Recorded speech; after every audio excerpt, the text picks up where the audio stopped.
Broken Fathers podcast is for informational purposes only and should not be considered legal advice. If you are going through the family law court process, particularly as a father, then this podcast may be relevant to what you may experience. Some things we discuss in these episodes may be triggering, and if you suffer from any form of mental health related conditions or subject to domestic or family violence and need any assistance, then please call 1-800-RESPECT and Lifeline. The views and experiences discussed by people on our show are not necessarily the views and opinions of Broken Fathers podcast or their guest speakers. We strongly advise you seek your own independent legal and professional advice, as the Broken Fathers podcast will not be liable, answerable, or accountable for any loss or damage or litigation resulting from discussions on our platform.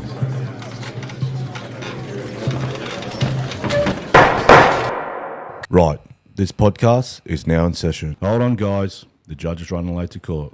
So whilst we wait, I'd like to take this moment to acknowledge our platinum sponsor, Straight Up Construction. At Straight Up Construction, they take pride in delivering high-end work across every trade. From new builds to renovations, no job is too big or too small. Director Luke Miller and his dedicated team tackle every project with integrity, hard work, honesty, and a commitment to delivering superior quality results every time. Straight Up Construction is built on the belief that strong foundations matter just as much in the bones of a home as they do in the heart of one. Families should stand strong, and every loving parent should maintain their right to be a part of their children's lives. Straight Up Construction believes that in true Aussie spirit, everyone deserves a fair go. That's why we're proud to have Straight Up Construction as our platinum sponsor. With their support, we continue to produce the Broken Fathers podcast and shine a light on the struggles of men who have been let down by the system. Good evening, podcast listeners and viewers, and welcome to another episode of the Broken Fathers podcast. On today's episode, I'm joined with a 50-year-old broken father of 3 children from the Gold Coast. He works in civil construction. His name is Brett, and he joins me here today. Welcome, mate. There you go. Good. Thanks for having me. Mate, appreciate you coming on.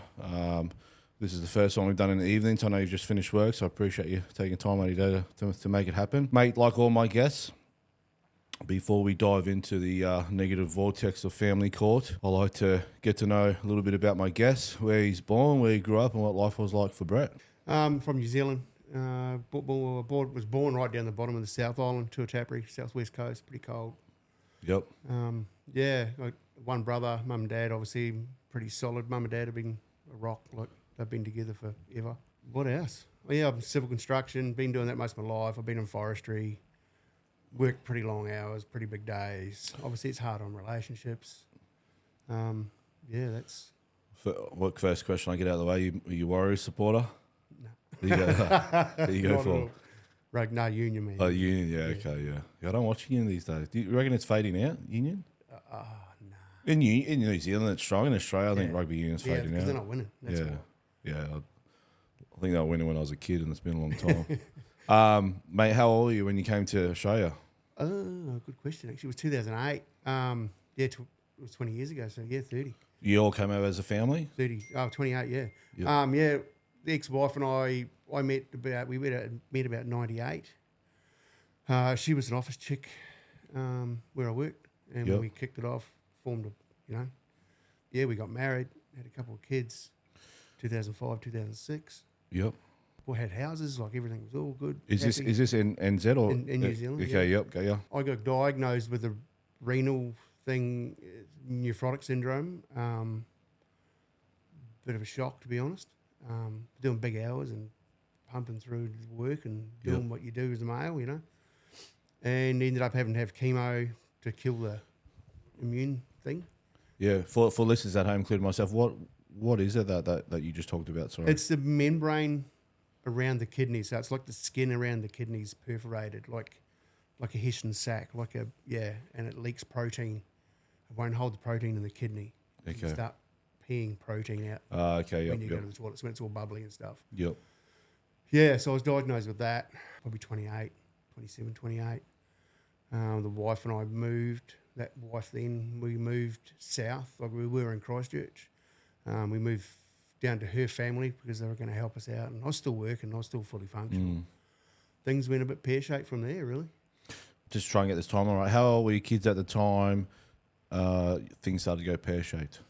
My daughter she was probably 1, 2. Yep. And my boy hadn't even been born yet. Okay. So she was pregnant at the time of the second one or not yet? No, not yet. I had my first round of chemo and they told me that If we're going to have another kid, do it now Okay. because it's going to affect you. Yeah. The chemo. So we had another child. My middle boy was born. So when you had, was your relationship sort of on the rocks a little bit, Yeah. given that you? It wasn't good. It was Yeah. red flags. Like it wasn't good. But at the same time, you'll put in a situation where you're kind of on the clock if you're going to have a 100%. child. Yeah, 100%. These are the cards you're I think, presenting. don't get me wrong, things weren't bad. It got bad after that. Bad after that.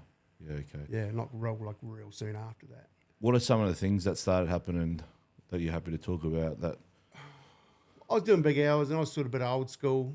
I sort of expected, like I was doing 16 to 20. being the provider. Yeah, being the provider. I go to work, I do my thing, come home to a clean, tidy house, dinner sitting on the table. So you might not get home till 9 o'clock at night and you're up again at 3 or 4 to go to work. And that's 6 days a week, if not 7. And she was just, nothing was getting done and I was having to do the whole lot. And that's when things started breaking down pretty much. Yeah. Okay. So things are on the rocks a bit. You have your second, which is your son. Yeah. Your first one's your daughter. Yeah. Yep. How does that put more stress on? Obviously, having a child is very stressful, but how does that put stress on your life with things already being on the brink? It didn't really, no. I think she might have had a bit of postpartum, Okay. to be honest. Yep. I fully think that. Her family, we moved down for them to help us. We got no help. We were doing everything ourselves, and that's how I've done most of my life anyway. So you just do it. Yeah. I found out not long after my boy was born, my second child, that I had a phone call from a repossession company saying, "We're coming to get your car," and I was just like, "We own this car, bro. Like, what are you talking about?" And he's like, "No, we're coming to get it. You owe us money." And I'm like, "You're off your head." And I could see I was making big money. Like I was making good coin. Things were comfortable. We had our own house. And if we wanted it, we'd go and buy it, you know. And he said, "I'm coming to get it." So I got off the phone and I said to her, "Well, what's going on?" And she just, "I don't know what you're talking about. Don't know what you're talking about." And then it came out that she was signing credit cards in my name and forging my signature. And then she'd max that one out. And it was from a debt that she'd had when she'd bought furniture when she was signalled by herself. And because she wasn't working, I never knew about it, but because she wasn't working, she couldn't service the debt. So then she was using me to service the debt and getting a credit card to pay that credit card, and then that one would max out, and then she'd go again and again and again and again. It ended up about 23 grand or something. Oh wow. So that all come out. So she was forging your signature? Yeah, 100%. So if she puts an application in saying her name's Brett, wouldn't you think people would be like, Yeah, I don't know how she did it. I suppose these days, Back then, we just the technology's not Yeah, there true. like it is now. Yeah. So mum and dad actually bailed us out. They paid the debt out, which was good. Yeah, mum and dad have been fantastic in the whole thing, to be honest. So that would have been probably late 2006, early 2007. Yep. I was working doing main roads and stuff then. I was out of the forestry. I was working doing main roads for Fulton Hogan in New Zealand. I just got sick of working in the cold, sick of working in the snow, getting up and your car doors are frozen every morning and that deal. Like, I just got sick of that. And I said, "Hey, I'm going to Australia. We're going to Australia. You happy?" She said, "Yep." I still had a week left at Christmas holidays, and that was 2007-8 Christmas. I come over here, flew straight into Blackwater, and I was like, "Whoa, what have I flown into?" Got smacked in the face with the heat in the middle of nowhere, and stayed there for 7 days. Picked a job up pretty quick in the mines, coal mine. So you flew over by yourself? Yep. Yep. She stayed back. I spent 7 days here, did the hard yards, picked a job up. They said, "Be back in 7 days, go home, sort your stuff out. Be back in 7 days, you got a job." Happy days. She was all good. I went home, packed up, come back. She stayed there. We sold the house. She's going to sell the house and stuff. I was living with my auntie and uncle in Blackwater. They helped us out immensely too for a while.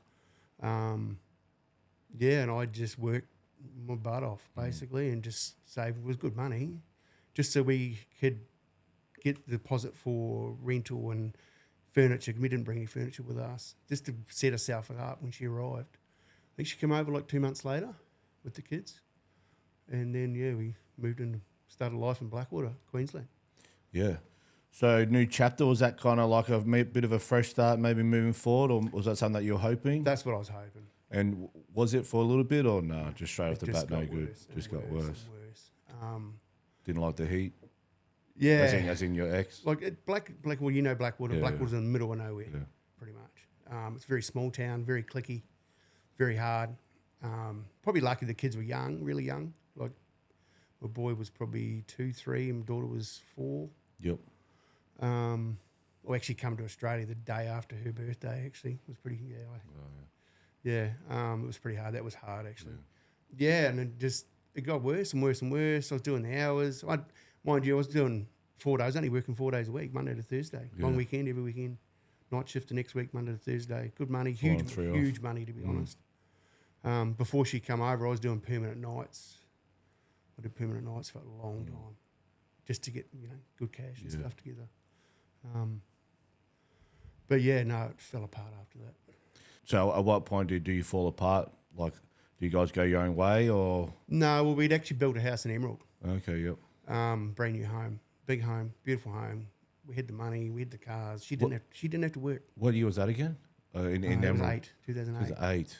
So that Emerald was booming then too, wasn't it? Peak Everyone had. Yeah. Yeah, I remember one of my cousins bought a brand new XR6 and he put scissor doors on it. Like everyone just had fuck you money. Yeah. Jet It was. skis, It boats. was It was fuck you ridiculous. Yeah. Yeah, sorry, mate. Keep going. No, you're right. I was working for a mine. There's a road, and there's like 3 mines off it. It's not a public road; it's a mine road. And I ended up picking a job up the end on a mine, Yarrabee, and managed to score a job at Geelong, which is one of the best coal mines in Queensland to work for. Very family orientated, very pretty good place. Got all the good perks. Hey guys, just a quick shout out to our gold sponsors. MCH Industries are a mining maintenance specialist company supplying solutions to the coal mining industry in the Bowen Basin and regional New South Wales. They supply superintendents, supervisors, leading hands, diesel fitters, tyre fitters, auto electricians, HV electricians, and trade assistants to assist. The mining one-stop shop for mechanical trades. MCH Industries are always looking for good blokes to jump on the team, so check out their Instagram for more details. And are you looking to buy, sell, or invest in real estate? There's only one name that's been leading the way for over 123 years, Ray White. Ray White isn't just another real estate brand. It's a family business built on ambition, trust, and leadership. Today, it stands as the largest real estate group in Australasia, connecting people with homes and investments across the country. Whether you're a first-time buyer, a seasoned investor, or looking for that perfect home, Ray White is committed to delivering authentic, local expertise. Because real estate isn't just about properties, it's about people, communities, and futures. And when it comes to trusted leadership, meet Alex Illian, an ex-Army veteran turned dedicated real estate agent. Alex knows what it means to serve, to strategize, and to get the job done. Whether you're looking to buy, sell, or just have questions, Alex is here to guide you every step of the way, servicing the Geelong, Bellarine, and Surf Coast areas. Ray White, the name you can trust in real estate. I was on huge money, like massive, ridiculous money, to be honest, like 240 grand a year type money. We didn't want for anything. She didn't want for anything. She didn't have to work. She could be a stay-at-home mum. She could do what she wanted. Yeah, we built a new house. We're still living in Blackwater. We were building a new house in Emerald at the time. That would have been late 2008. It was getting built probably just over that Christmas period, 2009. Yep. And then, she just started getting angry and things weren't good. I hung around for the kids like you do. Most fathers will tell you the same. Actually, I'll just skip back a bit. A really good mate of mine, my best man at my wedding, said to me on my wedding day, you shouldn't be doing this. What are you doing? Why are you marrying her? Oh, that's just, go away, whatever. Yeah. Good note for those men watching. Oh, mate, it's a hit home when Well, you get blinded by love. You know what I mean? Yeah, 100%. He was a good mate of mine too, so I should have listened. Shout out to him. Yeah, and then she just started getting angry. I don't know what went on. As I say, like she had everything that she could possibly want. Mum and Dad moved over actually like 8 months after. They always wanted to come here, so they moved over as well. They were in Emerald, so they were close. Then she started throwing TV remotes and glasses and vases and all that normal stuff. Throwing at your head, duck and weave. Yep. And then as a male, you'd just go, it is what it is. We'll deal with it later, whatever. And then just before we moved to Emerald, I was going to night shift, and the boys would pick me up in the driveway for night shift because it's a mining town, works not far away. I was standing in the driveway, and she confronted me. She was right up in my face, and I mean pushing, shoving up in my face, just arguing about nothing. And I said, look, I'm not doing this. I'm not going here right now. I'm going to work. Like, I've got to do 12, 14 hours, like night shift. You would have done it, and you know what it's like. Yep. It's hard work. Like, it's the sleep thing. It's the whole deal, especially with young kids, trying to keep young kids quiet in the house. She stepped up in my face, right up in my face, trying to pick an argument, and I just put my hand on her shoulder, pushed her, didn't shove her, I just pushed her back and said, go away. Yep. I'm done. Like, that's it, no more. And as she stepped back, her thong folded in half. And she tripped over. And she went ass over head on the concrete. Her point of her shoulder hit the concrete. She didn't say anything at the time. I just went, shit, are you right? And she goes, yeah, I'm good. And I went to work.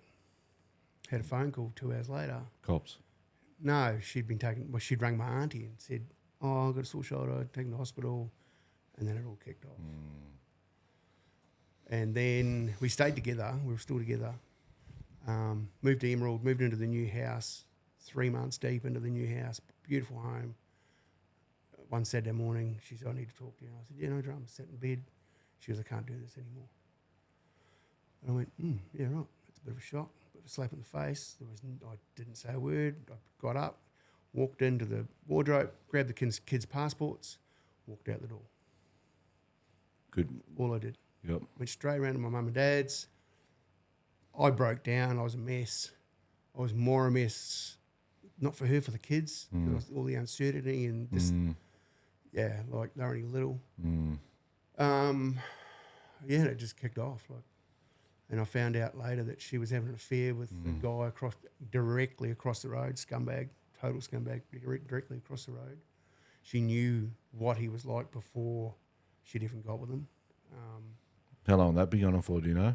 Oh, I don't know. I had neighbours come to me later and go, hey, look, you're not aware, but we haven't seen you. But he was coming across the road when you're by that stage, I was going to Blackwater, living in camp for 2 nights a week.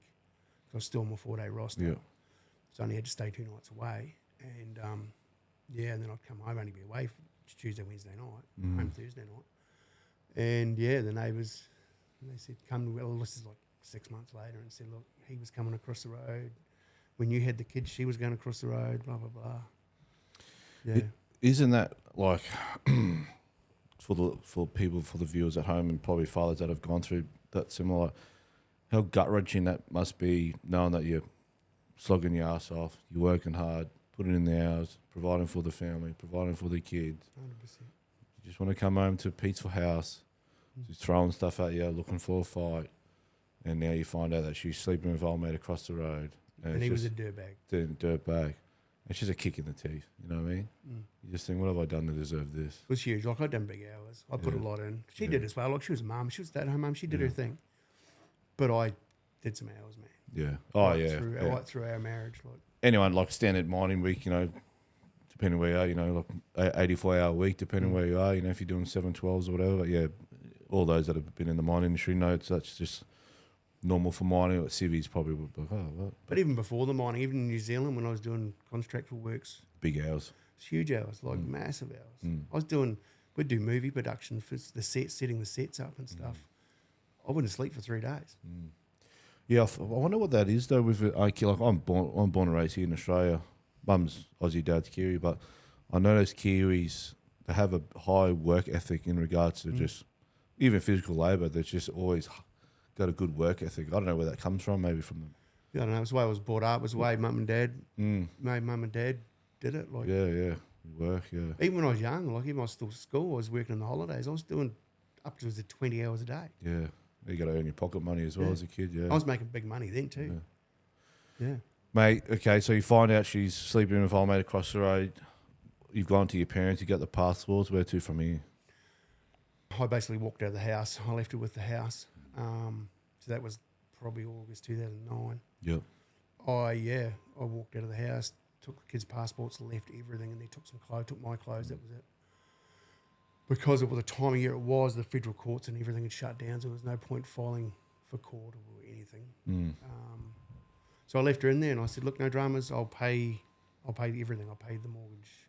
I'll pay everything, like the mortgage rates, power, gas, anything, everything. And I said, whatever's left at the end of the week, I'll give you half of what's left. This went on for months, like months and months and months. Early 2000, April 2010, she had a dog, and I'd actually bought a heap of new furniture for myself. And I put it in the house just as storage, brand new stuff. And the dog was starting to chew this new house, like just wreck shit. And I just said, you're done. You're out. Yeah. We've got to try and sell this. Yep. And I said, I'm not paying to fix it. So I didn't kick her out, but I found a rental in my name, backed it, paid for it, everything, moved her out, helped her move, made sure the kids were good. And then she took all the furniture, she took the whole works and jerks. And then she'd come back 2 days later because she forgot the rubbish bin. Like she'd clean me out like proper. Yeah. So I was paying for that. I was still doing the same deal, still paying I was actually paying child support then. How were the kids at the time now? How were they? What are you, 2009 now, did you say? Yeah, they'd be 4 or 5. 4 or 5, yeah. Okay, cool, yep. Yeah, and then she moved into a house. It had evaporative. A lot of people don't know what evaporative ventilation is down here. It's like an evap system on the ceiling that sort of drags moist air and turns it into cool air up north. But the house was full of mould because of it. She said, I want out. It was like a week she'd been in the house. But I said, yeah, no dramas. We'll sort it. Went to the real estate, said it's not on, blah, blah, blah. Want another house. Found another house. I moved her again.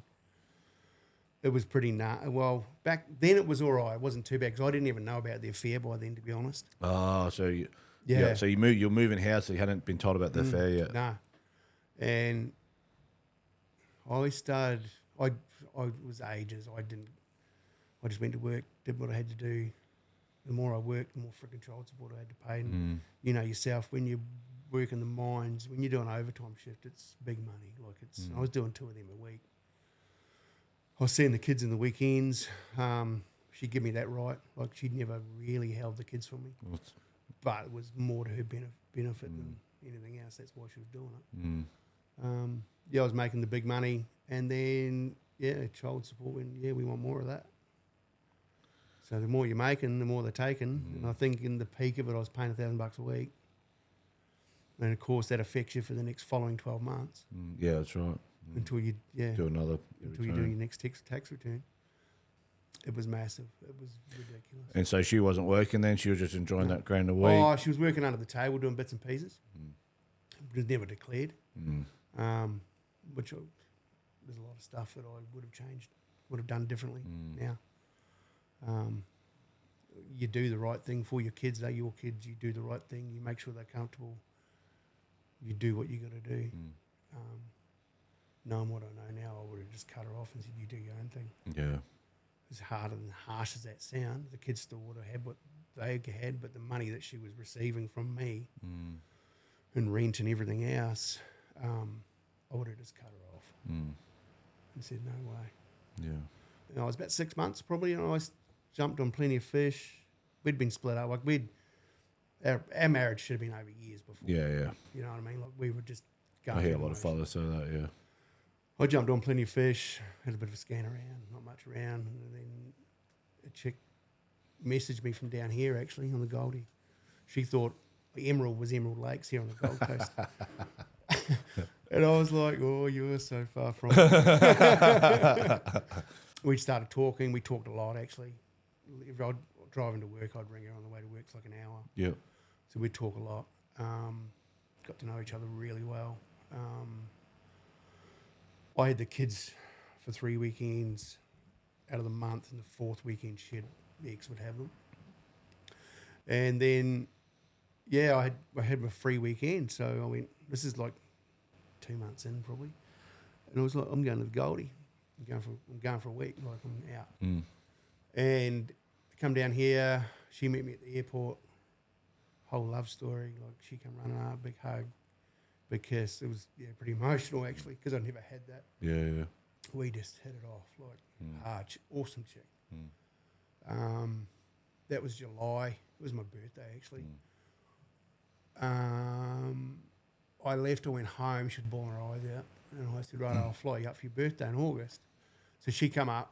And he'd met the kids before, and I said, "Look, my ex is pretty much living across the road. Like, 'cause by that time I'd moved back into the house by then." Yep. Yeah, and I said, "Look, I drove to Rocky, picked her up from the airport.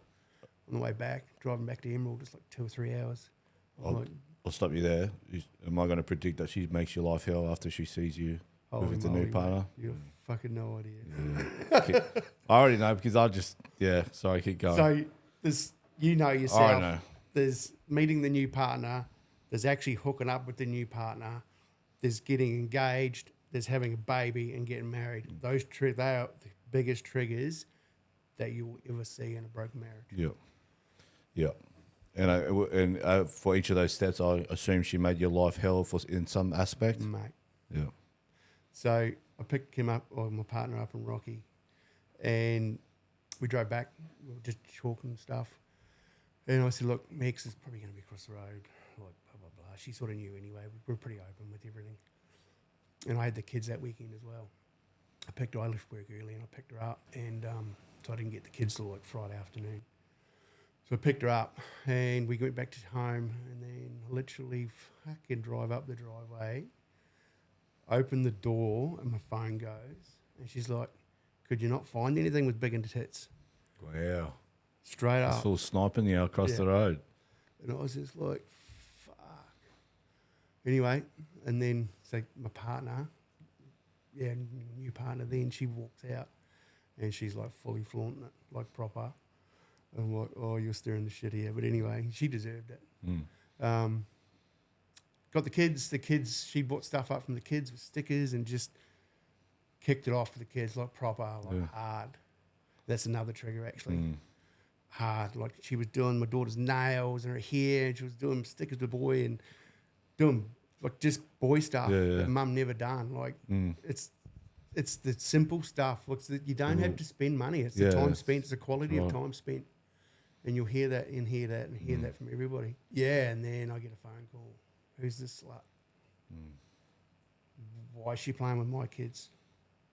Why is she doing this? Why is she doing that?" Because they've gone back to mum going, my partner, blah, blah, blah. She does this and she does that and she did this and she did that. And she's like the best thing, She stayed for about 4 days, and she went home. And then I got a phone call when she got home. She flew out of Emerald, and I got a phone call, and she's just like, "I'm moving up." I'm like, "Yeah, wow." Huge. Massive. We kicked it off though. Like we kicked it off hard. Like it was good. She moved up September, another month later. I actually drove down, drove her car back. I flew down, drove her car back with her stuff, and of course it just kicked off because I've got a new partner.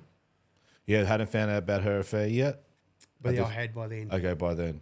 So had you found out about the affair before you flown your partner at the time back? Yeah. Okay, yeah. Because he was across the road, and that's where she was pretty much living. And did you confront her about that at all? No. Okay. Not at all. So just played dumb. I just played dumb. Just left it. Yeah. I'm not that person. Yeah. That's what it is. Yeah. But it's funny how the other person, you play dumb about it. You know what's happened. Yeah. You hold your cards to. Yeah. But yet she's there throwing stones in the glass. Saying, "Oh, who's this? How dare you?" But the kids would be playing. I'd have the kids. The kids would be playing on the lawn. She'd be, across the road. It'd be like maybe August, and the kids are playing under the sprinkler and stuff. Up there, it's pretty warm in August. Yeah.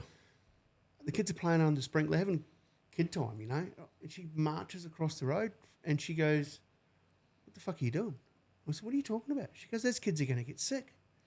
They can't be playing. I'm going to have to look after them next week." And I said, "How about you get on your bike and you fuck off?" And then, she went away. But it was just that stuff all the time. Just petty it's stuff. just, looking for something, yeah. It's a small town. Like, it's a small town. Yeah. So she moves up?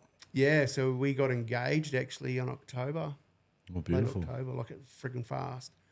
But it was good. Like, we clicked. Like, We were good for each other. She'd been in abusive relationships. She'd been in heavy DV stuff. And yeah, like we were in good. We were in a really good place. Yeah, that's considering all this other shit that was going on. Yeah, and my ex's partner would come over and he'd bash on the door and threaten me, and he's trying to want to be bikey type shit. And I don't deal with that very well. Yeah, I've been down that track myself. I've been there, done that, and I just don't deal with it. Yeah. But I'd put him in his place. And then we got engaged. She moved. We bought a house. The other house sold in this time period as well, late 2010. The house sold. I'd gone and bought another one with my partner now, my wife now. So we moved out of that area to the other side of town. Yep. Happy days. Yep. We got engaged late October. That's it, kicked it off again. You can't marry her. You're still fucking married to me. Oh, so you've done? Has you filed the paper? None of this has been done yet. Yeah. Yep. None of this has been done. So how does that? So that for including myself, I don't know. Can you technically legally get married if you're still? No, you can't. Okay. You've got to be divorced. Yeah. Right. Makes it really hard. Yeah. Okay. So yeah, we dealt with all that and all the shit that goes. Small town, it's happening all the time, man. It just doesn't back off. There's a lot of stuff we could talk for 2 days about this stuff. I know. Yeah, small towns. They like to talk. The story gets twisted. Gossip. Yeah. Anyway, and I was still working at Jallumborough. I was still working in my same spot. I was travelling backwards and forwards every day. It was big days, but it was good. Kim and I, my partner, my wife and I, were in the house. Then we bought a new one after this one had sold. My ex-wife was around stalking all the time. Just shit. We come down here for Christmas, 2010. We're only supposed to be here like 3 days because my partner and my wife's family's from down here. Yep. We're only supposed to be down here for 3 days. And, of course, the big 2010-11 floods come in. Oh, that's right. Yeah, I we remember got those stuck floods. we got stuck down here. So I'm watching the roads hard out, trying to get a gap to go. And we were here for a week. Yeah, you wouldn't be going nowhere. And I picked it, and they were shutting the roads behind us. But when we were down here, Kim done a pregnancy test. My wife done a pregnancy test. Found out we were pregnant. Wow. Yeah. Huge. Anyway, no one knew anything, just general family and stuff. So your kids, when she was pregnant, your daughter and son were probably 6 and 7 by then? Yeah. Yep, cool. Oh, no, not even. Like, this is fast. Like, this is happening quick. Okay. Like, this is still 2010. They're only like 4 and 5. 4 or 5. Okay, You know, okay, like, yeah. Yep. This is happening fast and stuff. Yep. Everyone's going, you're off your head, but we're still together now. We're strong. Beautiful. We're strong. Yeah, congrats. We've been through some shit. Yeah. Picked a gap, found the gap, shot home between the floods, all the water rising and going up and down. They're shutting roads behind us. We had to go a long way, like out the back, way out west, Mitchell and stuff. Yeah. Got home, a house had water through it. The neighbours have been sort of helping us. I was on the phone to them all the time, but there was nothing you could do about it. Yeah. It is what it is. Got home, she found out we're pregnant. Oh my God, away it went again. There's a lot of stuff going on in the background, just the niggly stuff. That's what this is so much of it. Like, I'd talk for days. Yeah, I know.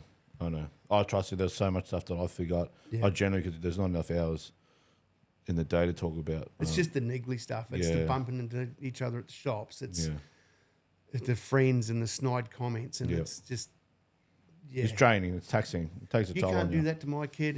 They're my kids. You can't do just that general stuff. Yep. Look, it was not amicable at all. It was nasty as. And her partner is a dirtbag and will be a dirtbag, and he's threatening to kneecap me and kill my wife now. Just the whole thing. He's abusing the shit out of my kids, calling them little sluts and cunts. Are they still? Are they still together now? No. No. Well, sort of. Yeah, like it wasn't good. Like the poor kids would show up looking just like scrags. He was not physically, but he was abusing the shit out of them, and she wasn't standing up for them. Yeah, and then we found out we were having a baby. We went home. Well, that kicked off again, obviously, because we were having a baby. We got married late. he was born, so it was probably 2013, March 2013 we got married. Things weren't good. We knew stuff was going on in the house. We couldn't prove it. We'd been to child safety. Child safety told us to go away number of times. They're like, if we took every kid out of every house, where do we put the kids? And I said, I'm a father. I've got a safe environment. I'm putting my hand up. Do you reckon if you're, you know, have to say allegations, but if you, in your opinion, do you think if your ex went to child safety and said the same allegations, they would have taken your kids? Totally different. Yeah. And that's absolutely. They'd be knocking on my door. How they'd they treat, They'd be bashing my door down. How they treated me was putrid. Yeah. I rang them quite a few times, and it was just the same stuff. Do they have a child safety office up there? Yeah, they did. Yeah. They do. Okay. Yeah, they did. Yeah. Because it's where it is, it's pretty remote. Yeah, it's probably the closest one to Rocky or plus Longreach or Emerald is the biggest Bundy rum drinking in Australia, aren't they? Biggest Bundy drinkers. Yes, absolutely. Yeah. But all this time, we'd done the house settlement.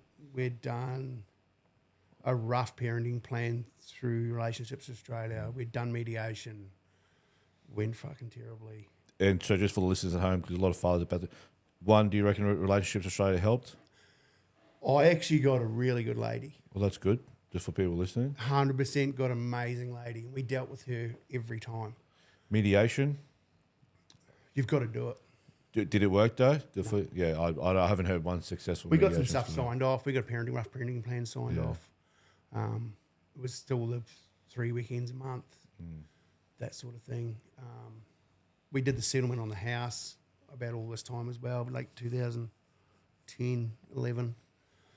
That goes smoothly? No, nothing went smoothly. So I got a letter from the lawyer saying, she wants 73% and spousal maintenance. And I said, you're off your head. There's no way. And I said, well, where's the 73% coming from? So I've seen this on your other podcasts. So because she's primary carer, she's entitled to 73%. That's where it comes from. Is that it's 70? Well, we're 3. Like that. That's the set number. That's the number. That's what the maximum they're entitled to. So they're always going to go for the max. Yeah. What's the minimum they're entitled to? I don't know. No, there's no minimum. There is no, just 73. Yeah.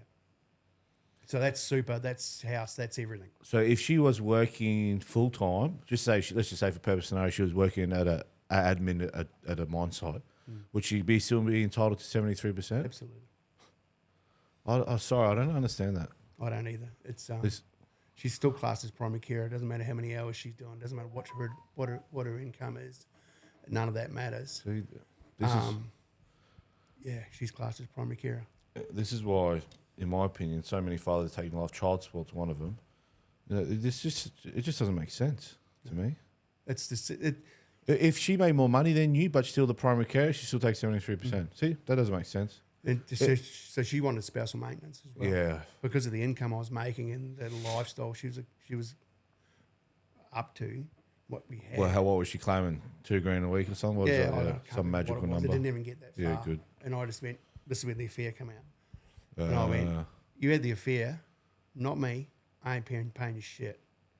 What'd she say? This ain't me, this is you. Yeah. And it just shut down and went away. Yeah. So I got it down to 55%. I just can't. Whoever is listening and watching, sorry, I don't understand. If super is your super for retirement, etc. Like, I understand there's some scenarios where the mother might have not worked her whole life. Okay. But if you got both full-time working parents, regardless if someone's a primary carer, like your super is different. Your super is for your retirement. If you want to take 50% of mine, well, I'll take 50% of yours. It doesn't make sense. Just leave the super. Yeah. I'm sorry, it just does not make sense. And it was big. It was pretty sizable too, because I was working in the mine. So does she get that straight away, or when she? No, this is what she thought. She thought, yeah, see, I only just learnt that too. Yeah, hey, I've got cash in the bank. So she gets it when you pass away or when you retire? She's got it. She got it straight away. But it goes into her super. She can't touch it. Ah, there you go. But through this whole thing, she's got friends in the background, in her ear, go and do this, do this, do this. This is what you need to do. This is what you're entitled to. And this is how cancer spreads. And I've actually had some fathers come on and say that when they split with the ex, which was somewhat amicable, their ex actually went to the lawyers just to get like a co-parent app, you know? And then it's the lawyers. Yeah. No. Just you need to do this. And they're like, no, I'm not here for that. We're just here. And then they get convinced, no, we're going to take them for half. We're going to get a super. You know, put a DV on them too. Yeah. Like, you know what I mean? It's just, and they go, oh, okay, like, and this is how this is where the DVO shit starts. Yeah, okay. Off. You go. So I was still working in the same mine then, making big money, good job, great place to work. What I thought were my mates. My auntie had got involved and spread it around Blackwater, which is a very, very small town, and spread it through around Blackwater that I was abusing my wife. Oh, your auntie was? Yeah. Oh. It was my uncle, but she's married in. Oh, so your blood uncle, but your blood uncle's wife. Yeah. Got you. And because she wanted him to work at this mine. He'd been trying for 10 years, couldn't get it. I walked straight in there. She's livid. Dirty. She's pissed off because it's the whole stature thing. And I couldn't figure it out at the time, but guys would like fucking stab me in the back hard. And I couldn't figure out what was going on. It didn't even cross my mind, man. Didn't even think about it. And it was getting to the point I'd go in for extra shifts and stuff, and they like giving it to me like proper. And then there was a comment made one night, "You're a fucking wife beater." Yeah, I've copped that. So the superintendent on night shift, I called him on 2 and I said, "You need to get down here now, like immediately." He goes, "No, I've got shit to do." And I went, "No, fuck, you're going to be here in 3 minutes, buddy." Parked up, jumped out of the truck, told him what's going on because they're all mates, they're all cliquey, it's all small town. And I said, "This is how it's going to go. This stops now." Because I said, "I've just figured out what's going on." I said, "This shit never happened." And he's part of this. He's one of my uncle's mates. And all this shit's kicking off. And I said, "This is how it's going to go. I'm going to lose my shit and shit's going to go bad real fast. And you're going to be amongst it. You're the boss." How was your uncle with all this? I know that you're friends with your uncle, but how was your uncle with all this? Was he so sweet? About that time, I told him to go fuck himself. Okay. And his wife, I said, "It'll be a cold day in hell before I come to your funeral. Go fuck yourself." I'm done. Yeah, so it just sort of cooled down. I ended up going home. They pushed me to the point where I had to quit. Just small town bullshit. Everyone in town knew. I've never hit a female in my life. So that played out for 12 years, and she used that every time she could. Never prosecuted for it, never got tried for it. I'm assuming that the hospital paperwork from when she tripped over her thumb comes into play later on. 100%. Yeah, so that was not good. It was not good. Pretty put me in a pretty low spot, to be honest. Yeah. I'll pause you there, man, because mate, I'm guilty of it too. Before someone say, "Oh, that guy's got a DV on," I'm like, "Oh, woman basher." Straight off the bat, 100%. I'm guilty of saying it. Now that I've been through it, I hear it, I'm like, I pull. Now that I've been the one blatantly on CCTV getting belted, and cops didn't believe me, or cops didn't care. So when I hear it, some guy's got a DV, I just sit back because I know there's two sides of the story. We might as well touch on this now. Yeah, we'll touch on it. Yeah. Like, I'm a firm believer that there is DV, and I don't condone it in any way, and I'm fully against it, and I will stick up and put my neck out for someone who's being affected by it. Yep. Even on the spot, I will step in right there and then. Yep. But it's being used very loosely. That's right. It's a tool, and it's not a tool. It's an armament, and it's a very dangerous armament. Yeah. It's not okay to use that, and they get the grants. They get the $5,000 grant. That's right. Yeah, I brought that up. A lot of people didn't know about that. Not many people know about that stuff. There's no grant for men though. No, there's nothing, and there's that many fathers that are in deep holes that, man, can't get out. It's a long way out. It's a long way out, and they just use it because they can. Yeah. They're taken away from the actual DV cases, you know. That's right. Yeah. The actual women that are facing that shit day to day. Yeah, there's like I try and refer to it to, the army, for example. There's guys that are going defence force and they're milking the PTSD system. Like I'm trying to get off the DV train so I can, And people learn the system. They learn how to use it to their advantage and they'll manipulate it. Same as the DV. Do this, it'll help you later on down the track with family. 9 times out of 10, I don't know the actual statistic, but 9 times out of 10, most guys won't fight it. Because it's a long run, it's draining. But yeah, one thing I forgot to mention on my episode was, actually, no, I'm only going off what my lawyer told me. I was the first, I don't know how to word it, first decision in Queensland to have an appeal turned, and I won because I took a trial and I won. So they wrote a decision about my case, which sets a precedent moving forward. So it's public from, you just type in KIQ versus whatever, so people, other lawyers can reference that case moving forward, which was good. I think that's good because it didn't matter. A couple of months later, she put another one on me, you know. But you know, all that hard work I did, it's a thing. But mate, yeah. So DV, I could imagine mine in town, mate. Everyone's talking, but basically in the corner, you know, because everyone's writing you off over some, you know, hearsay allegation. You end up quitting. I quit. Yeah. Quit. I just went, I'm done. Yep. I'm not doing this. And then you still stay in Emerald. Yeah, we're still in Emerald. I just moved mine. Yeah. I was just trying to think of something then. DV. The DV thing. Yep. So when we come down here, shit was still kicking off. Yep. I walked into the Southport court and I was just like, what the fuck is this room? So she placed the DVO on you? Or No, that? she never did. Yeah. Because it never stuck. Yep. But she'd keep using it, Yep. trying to use it. But when I walked in, I was in court for something. I don't know what it was. Oh, it might have been for the kids' stuff later on. But they've got a dedicated room for females. I was just there. Yep. And I was just like, what the fuck? Oh, so there's a DV, there's a registry office downstairs. Yeah. There's also a safe room. Yeah, 100%. Yeah, it was a safe room or the registry office. Both. I was like, what the hell? Yeah. Yeah, I learned about that the hard way. I walked in there because I was trying to get information about the whole DV thing, and because her partner, her new partner, was hassling the shit out of my wife, real bad, and I wanted to get some information on what we could do. I walked in there, and the lady at the counter goes, "You can't be in here." I said, "Beg your pardon?" She said, "You can't be in here. You cannot be in this registry office." And I just went, "Fuck!" It blew me out. Yeah. And this is what I'm talking about, because a lot of people are blinded by this, including myself. You know, you'll have this offices at the courthouse. You have the safe room for the female. There's no grants for males at DV. There's no men's support DV team. You know, I remember every time we started our DV court, she would be in the safe room and she'd be escorted in. I'm just thinking, that DV court would get more ratings than Married at First Sight. So forget maths. Put the cameras in those DV rooms, you'll get the ratings. 100%. That's scary. That's scary stuff. It is. You know, I looked at my barrister every time when my ex would walk in the room like this, and my barrister just ignore it. But I'm thinking, what's the judge going to think? No, they'll see through it. Just they all do it. They all do it. Yeah, it's not okay. Yeah, it's not. No, it's crazy. I had a godfather. He emailed me. He sent me the footage of he got the front door. The cops served him with a DVO, TPO, IVO, depending on what state you're in, because he sent a text message to his ex in capital letters. No swear words, but he sent a text message in capital letters. That's aggressive. TPO, DVO, depending on what state, IVO, AVO. So she never done me for DVO or whatever. Yep. She tried. She tried. She couldn't make it stick. At least it didn't stick because maybe at least the cops had some common sense to it. But it's the words that do the damage. Yeah, of course. Of course. Listen, I was with Australia Border Force at the time, you know.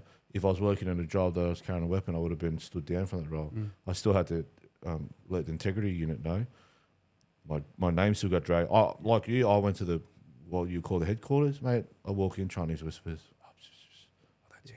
You know? It's all whispers. It's all whispers, it's mate. the stuff you're hearing in the background. You walk in the office, the energy, you feel it. Yeah. And I thought, here we go. It's not cool. It's so shit. It is. It's such a shit feeling. And I've never been like that ever in my life. Never. Like I say, I'd be the first one to step in between someone, you know. Yeah. Yeah, so we did the financials for the house. She got 55% of everything. She's thinking she was going to get the cash and she didn't, so she was pretty pissed off. Oh, so the money that when we're still in New Zealand, that money she'd laundered out, forged my signatures and stuff. I bought that up as part of the settlement. And I said, hey, she still owes my mum and dad $23,000. And they took it out. They took it out of her portion. Good. I bought everything up. I had everything from all the rates I'd paid, the mortgage payments, the insurance payments, the gas payments. Everything was there. That's all come off the top. That's good. Good tip for hot players and that it works. are watching and listening. You've got to keep a track of this. Yeah. Yeah, which is... and it adds up, man. It adds up quick. Yeah, we talk about this a lot, fellas coming on, you know, taking notes, which that's just general sort of common sense of your rate and all that stuff. Yeah. But then when you're dealing with someone that's constantly throwing allegations at you got to note take. I kept a diary all the way through. And that takes a toll on you. Can you imagine you just want to go out, get up, enjoy your day. Yeah. You got a note take. Everything. Where you went, time, where were you? And it's draining, man. Yeah. It's draining. That's what I can say. Those fathers is keep a freaking diary. Yeah. And that doesn't matter. You may think it's silly. It's freaking not silly because that shit gets used against you. Yeah. Yeah, mate. So what year are we in now? Still 2010, late 10, 11. You moved mines now? Yeah, moved mines. Yes, we did the financials. We filed for divorce. She did that. It was a bit of a hard slog. But and you got to wait 12 months or something? Yeah, so we'd done the 12 months. You've done the 12 months? 12 months, one day. God. We'd done that. Went to mediation the first time for the kids to do the parenting plan. That might have been mid-2010. My partner and my now wife was fully on the scene, fully living together. Pretty much, she's pregnant. Well, did she have any ex have any comments about that? Your current wife being pregnant? Yep. Mate, you can't fucking. You're too old to have kids. She's just got those. Yeah. Just how's your kids during this stage of life? Is it taking a toll on them? Are they seeing what's going on? They're still pretty young. Pretty young. young. Took a big toll. They're copping abuse just all the time. Because I was still working away as such, only 2 nights a week. But so my wife would have to do handovers because she wouldn't change the days to match my roster. Just being a bitch. So my wife would have to go take, say, he's born by now, right? So he's born. So she's taken a newborn to do handovers because I can't get there because my ex won't change the dates. Just tell full narcissist shit. Yeah. So she's sitting in the car, locked with doors locked, with the other 2 oldest 2 in the back seat with their brother, their baby brother, and her partner's kicking off at the door trying to punch the window in. There was just this relentless all the time. And I feel so sorry for my wife because I thought I copped it, but she copped a lot of shit, man. She copped so much, and she hung through. She hung in there through the whole frigging way and stood solid. Good on her. So you're still there today? She's still together. Yeah, much respect to her. I don't say it very often, but she was a rock. Let it out, mate. Yeah, that's huge, and I probably take it for granted, but yeah, it was huge. That's good, bro. It's that's what I like about this podcast because I think it releases a lot of trauma that's been built up for a long time, But also, I like to touch on this because I've had a few fellas come on, and then that some of them have brought their current partners in, but I like to get how it affects them as well, while still dealing with the old chapter. He was trying to take it for court for trying to run his kid over. It's all this false bullshit. Because it's such a small town. They'd see her driving, and he'd go, she tried to run me over. Next minute, the cops are at the door. She's like, what the I ended up putting cameras and all sorts of shit in the car. Yeah. Just to protect it. Yeah. Yeah, that's what I mean. It's just... Yeah. And he's banging on the door at hand changeovers, and the kids are too scared to get out of the car because he's there. And then anyway, we went back to mediation because my wife she's awesome, so good. She pushed for it. So we went for the 7-7 thing. Yeah. 50-50. Went into mediation. I thought, there's no way now. There's no way. And we said, and she pulled the whole, can we be in separate rooms? I'm scared of him. Yeah. All the shit. I'm just like, hey, we're here for the kids. It's not about us. Yeah. That's one thing I will say to fathers. It's not about you and her. It is about those children 110%. And the minute you start going between yourselves, they won't go in your favour. Yeah. It's all about the children. That's all the mediation's for.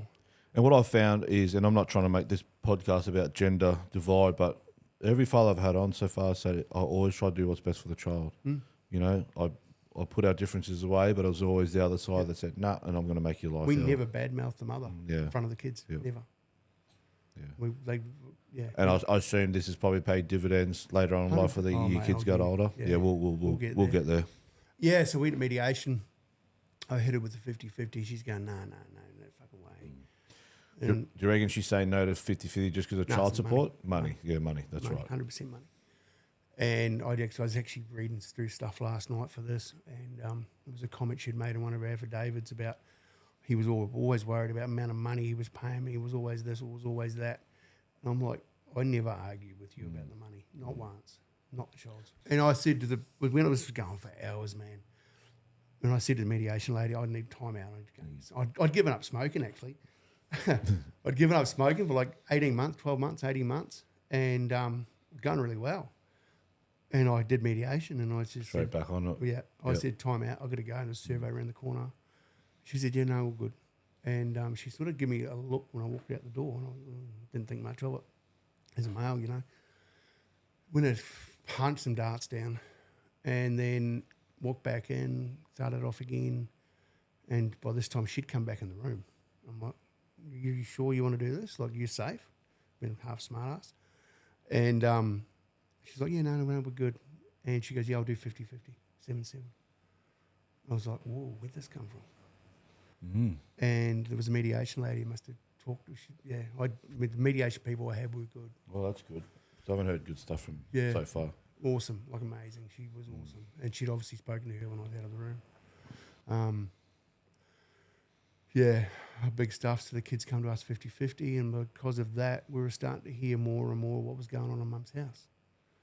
And me being me, I'm confronting it. I'm not holding it back. Diarising everything, noting everything down, talking to child safety, ringing the police, trying to get all the help we can. There's still no firm court orders in place by this point as far as care for the kids. It's all just mediation stuff. And things were like getting pretty bad with the kids, to be honest. Just showing up, just looking like scrags, and her mum's partner's doing this, mum's partner's doing this, and he's pushing her around, and this is all starting to come out. They're only still young, man. They're only still like 5 and 6 by this point. This is even still late 2011. Like, they're only still babies. And anyway, this was going on for a fair while. And we just went, this is not okay. This is not good. We talked to a lot of people. I rang the police, went and seen the police, actually. And I said, look, there's no court orders in place. Can I take these children? And he goes, 100% you can take the kids.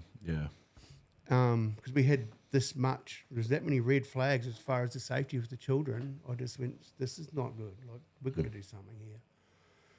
So I just rang her, and it was Sunday changeover, and I said, look, don't come. Can you not get the kids back? She said, you can't do this. We're going off losing her shit. You can't do this. I said, well, I can, because there's no court orders in place. Losing it, just flipping it, like proper flipping it. Anyway, I actually pulled the kids out of school, and my partner and wife, she homeschooled them because she would have just gone and picked them up. Yeah.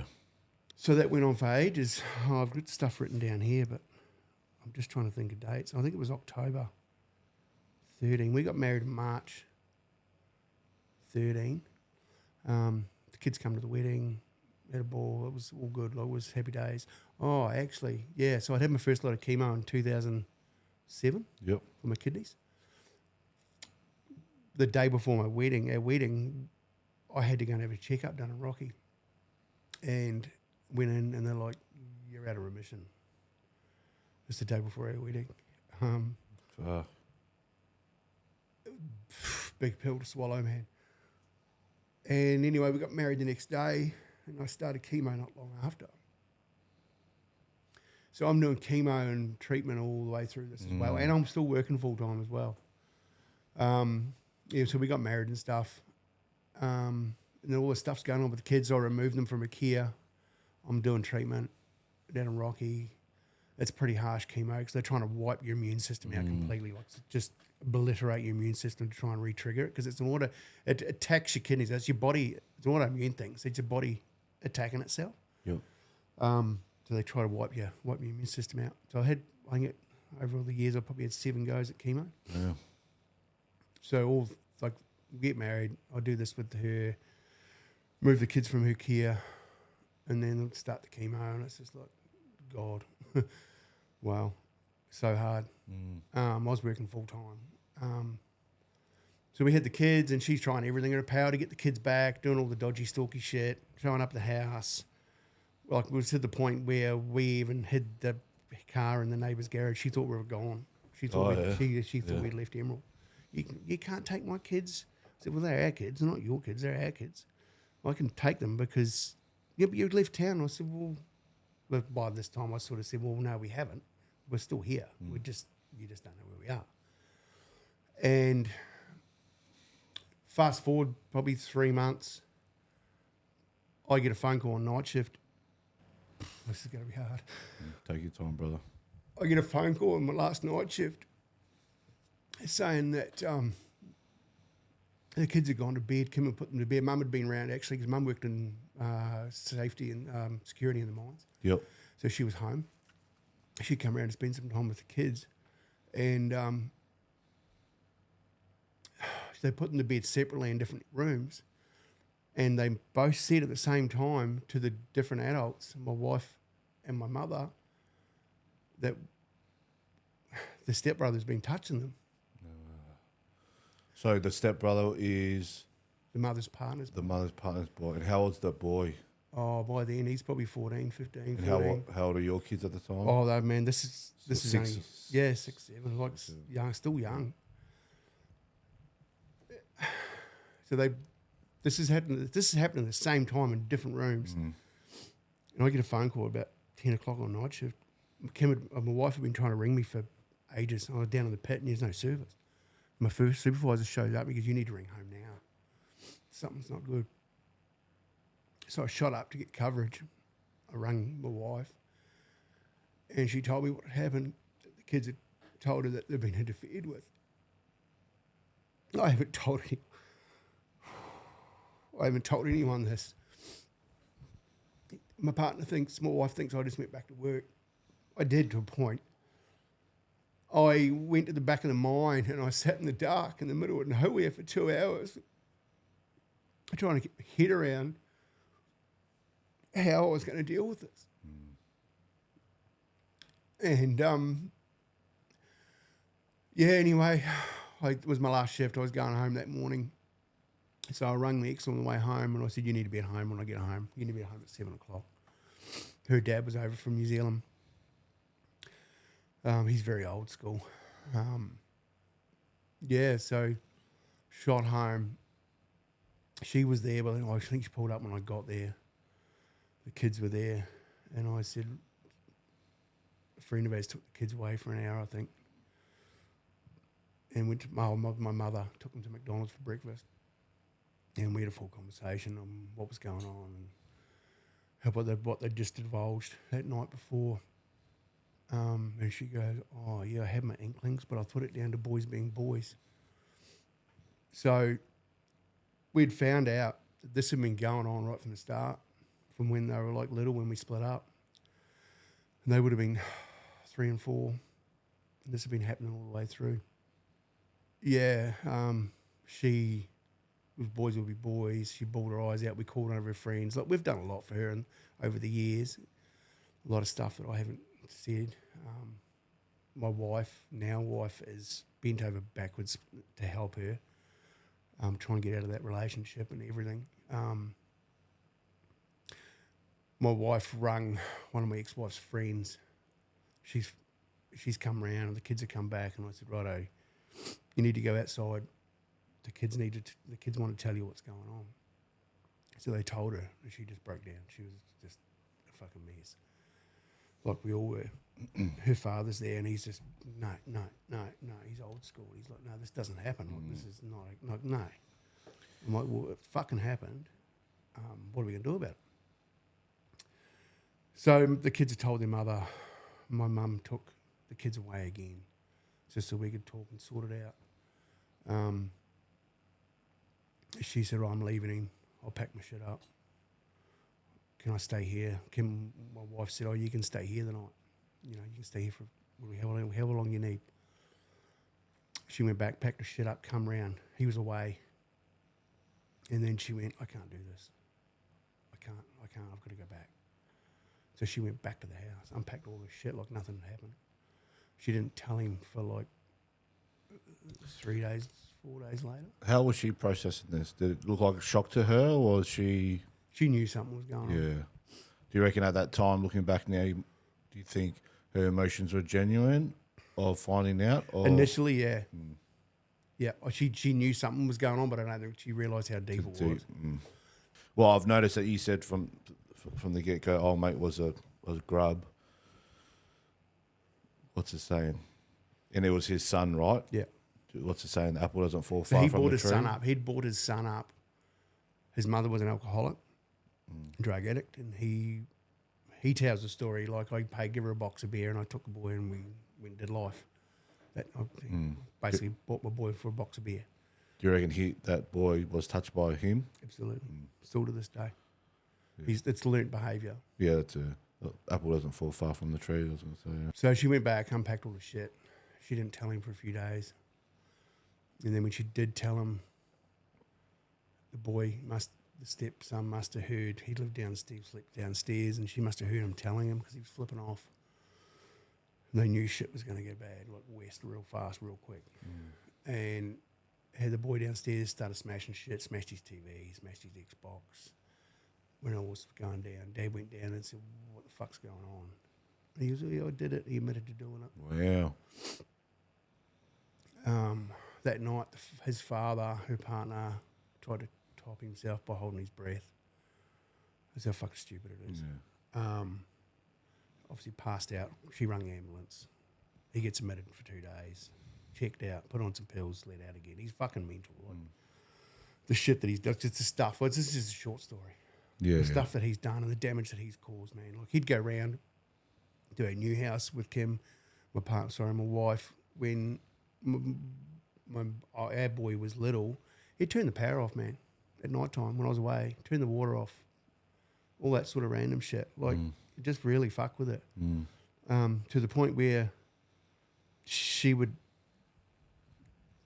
get into the car, like she'd put the baby into the car, lock the door and lock herself in the car, get him in a seat and go around to my parents, ring the police between the two houses. The police would go around and go, "No, he's not there." This would go on for like months, man, months. So we ended up putting cameras around. We had a friggin' great big dog, like huge dog, big mastiff. He was 85, 90 kilos. Ooh. He was a big dog, amazing dog. My dog's 52. That's a big dog. Best dog I've ever had in my life, man. What breed did you say? Mastiff. Mastiff. Yeah. He was so soft, like so soft. The baby, his son, he could put cars in his gels and in his ears. He just wouldn't care, man. Yeah. But as soon as someone knew someone was wrong and wasn't supposed to be there, wow. Yeah. Yeah, so all that shit kicked off. I just obviously had the kids in our care. I'm just, like, we're researching and we're doing shit hard and fast now. Like, and then it come out that my boy had been raped by this kid. The same kid. The same kid.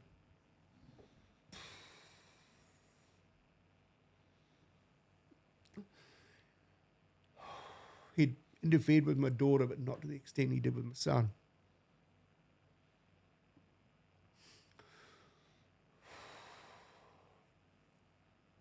Sorry. No, brother, you take your time. I wouldn't wish this upon anyone.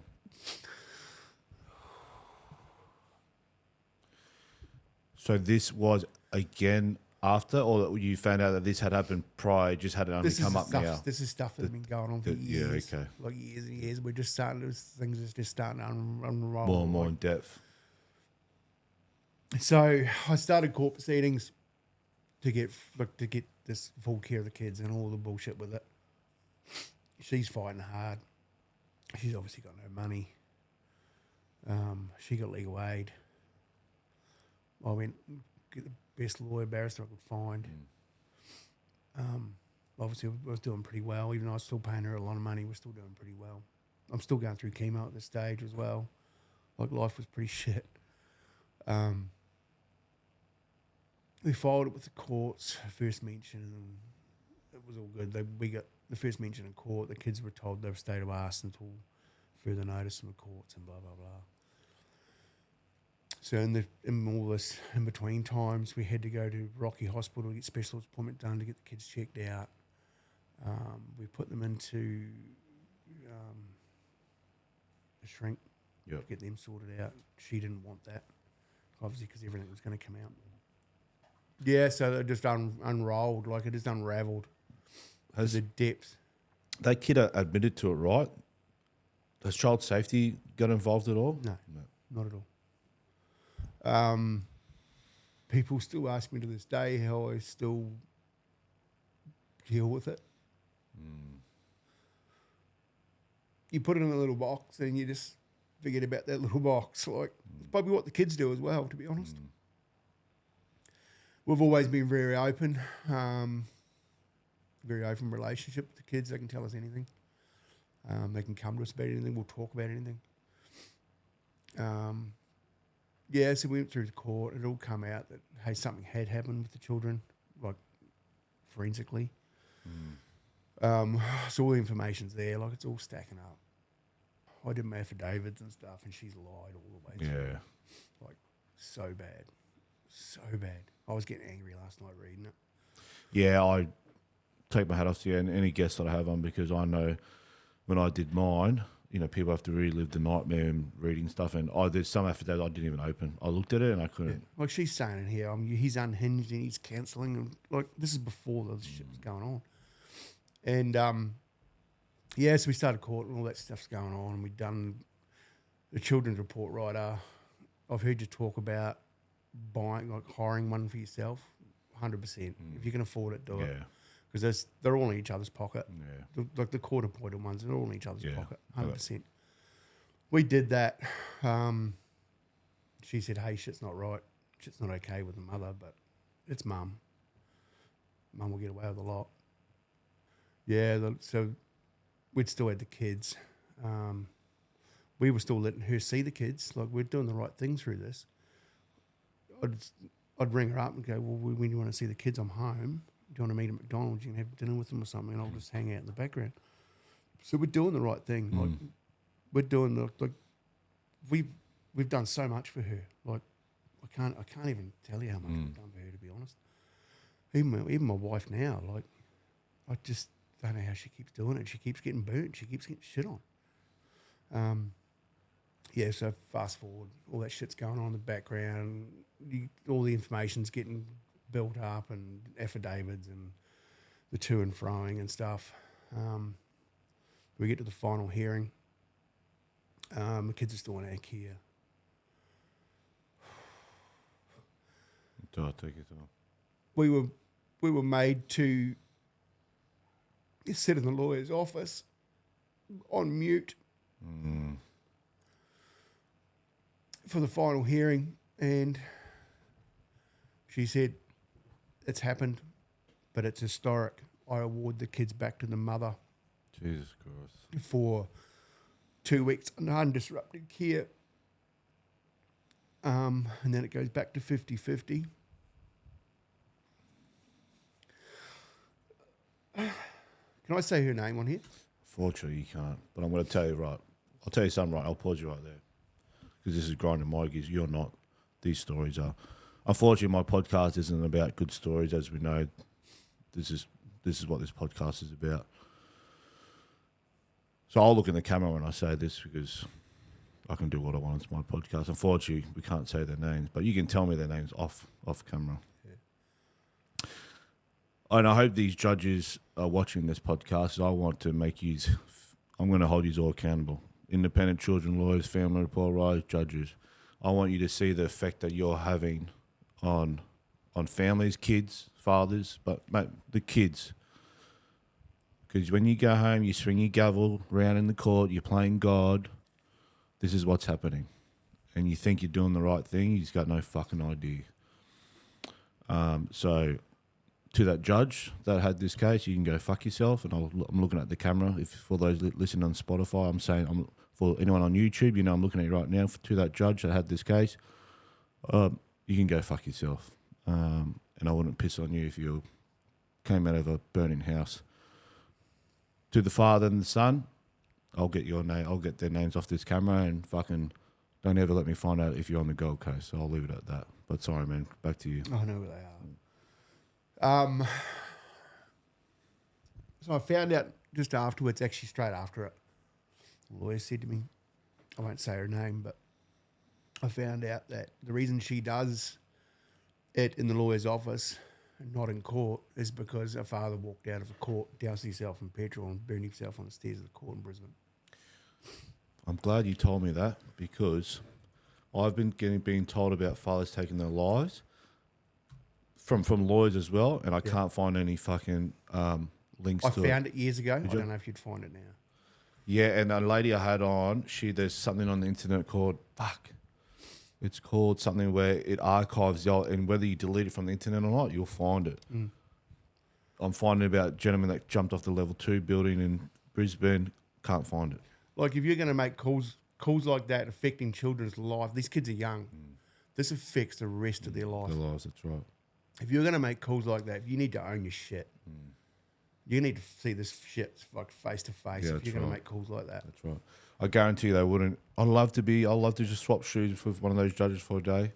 You sit there, I'll sit up here, and come back in a couple of miles. You can't see your kid. We'll see how long you last. So, as I said to you before, we were rural, so we were getting held at Court and Rocky on the part of the circuit. And they were hearing up to 54, 55 cases a day.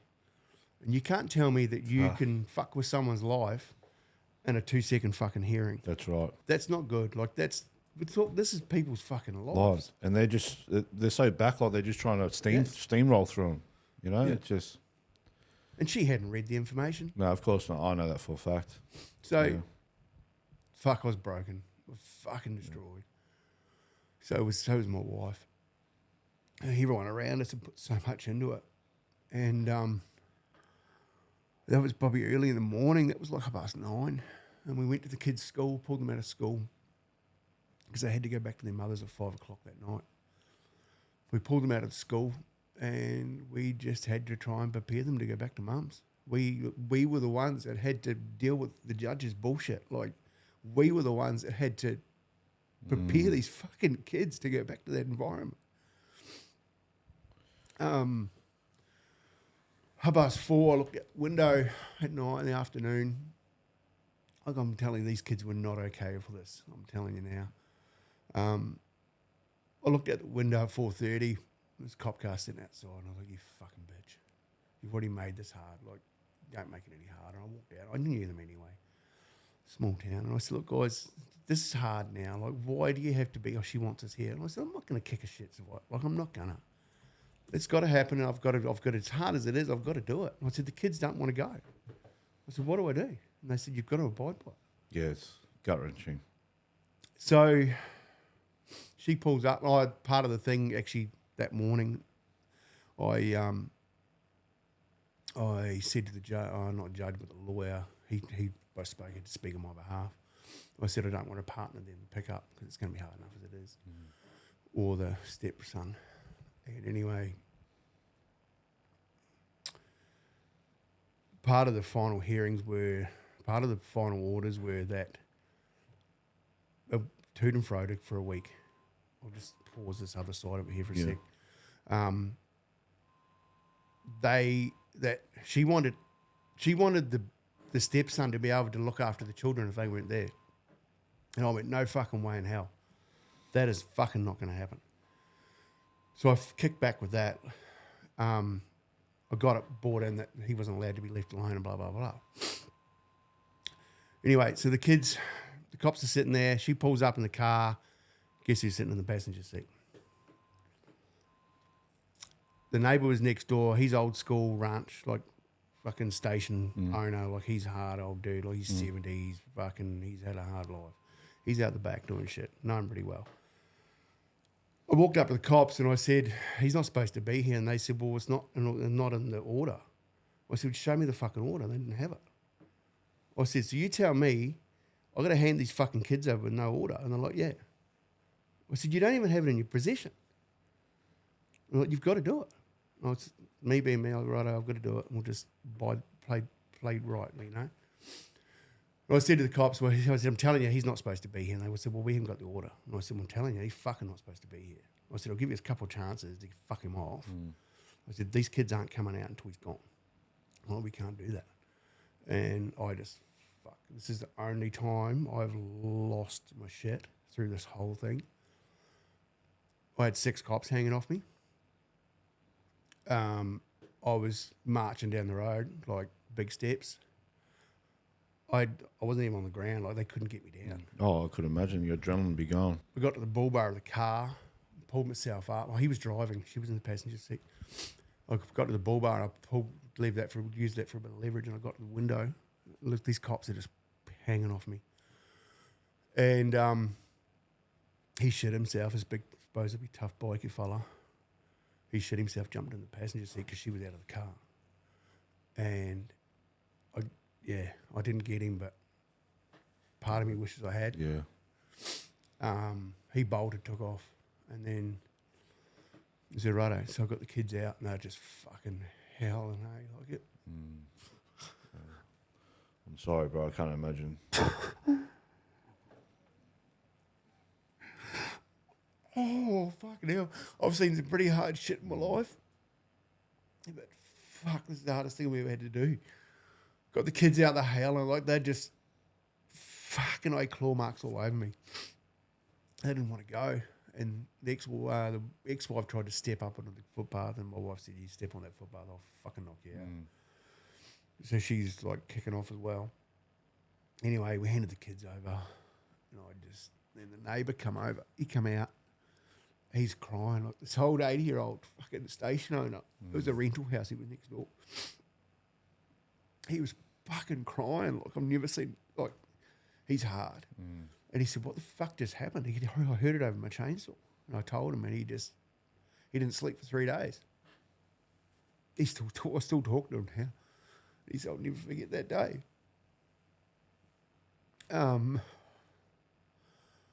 Later on, probably 2 hours later, I had the head detective ring me, and he goes, "What the fuck happened?" I said, "What do you mean? What happened?" He goes, "You had 6 guys fucking hang off you. What did you do to my guys?" I said, "I didn't fucking do anything to you guys. They just weren't playing by the rules." I said, "They never had the fucking court order in their hands. Legally, I shouldn't have given the kids over. But I did the right thing." And he goes, "Well, what happened?" And I said, "What do you mean, what happened?" He goes, "That was cut and dry. That was 100% cut and dry case. We did all the legwork on that case." I said, "Well, you fucking tell me what happened." He just couldn't believe it. He couldn't believe the kids are back in the environment.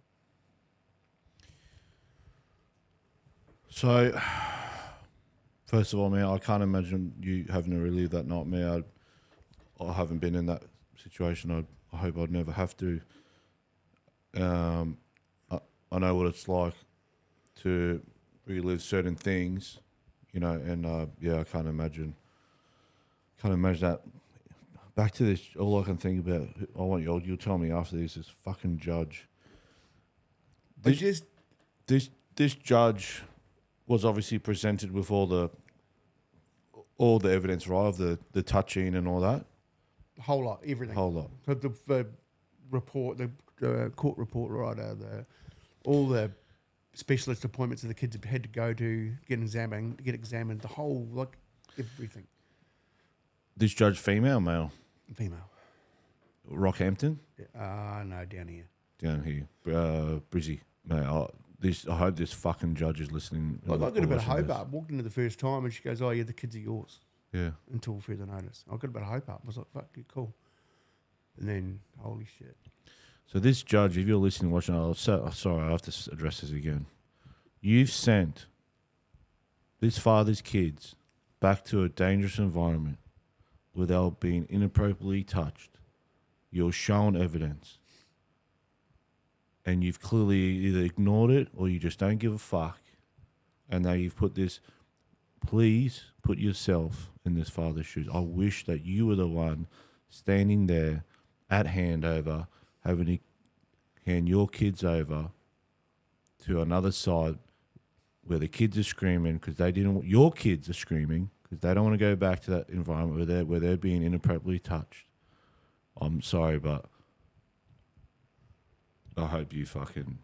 I have to be careful what I say. It's not okay. It's fucking not. The universe will hopefully deal with that judge later on in life. I just don't know how you get to sleep at night. Yeah, exactly. I agree. And, the court system is... I walked out one time, slightly different. I walked in one time. I have a daughter, just one daughter. And I walked in the court one day, and the judge this is how useless they are. Oh, yep. So you're here fighting over your son, Leo, who's 6 months. I walked out. You got the name, the age, and the sex of my child wrong. You guys are fucking useless. You guys don't read shit. You know. She never read. I've got all the documents I just pause you right there. For those that do listen and watch, if you don't think that I'm not passing your names around to all my other guests and listeners, fucking, I hate to burst your bubble, but I do.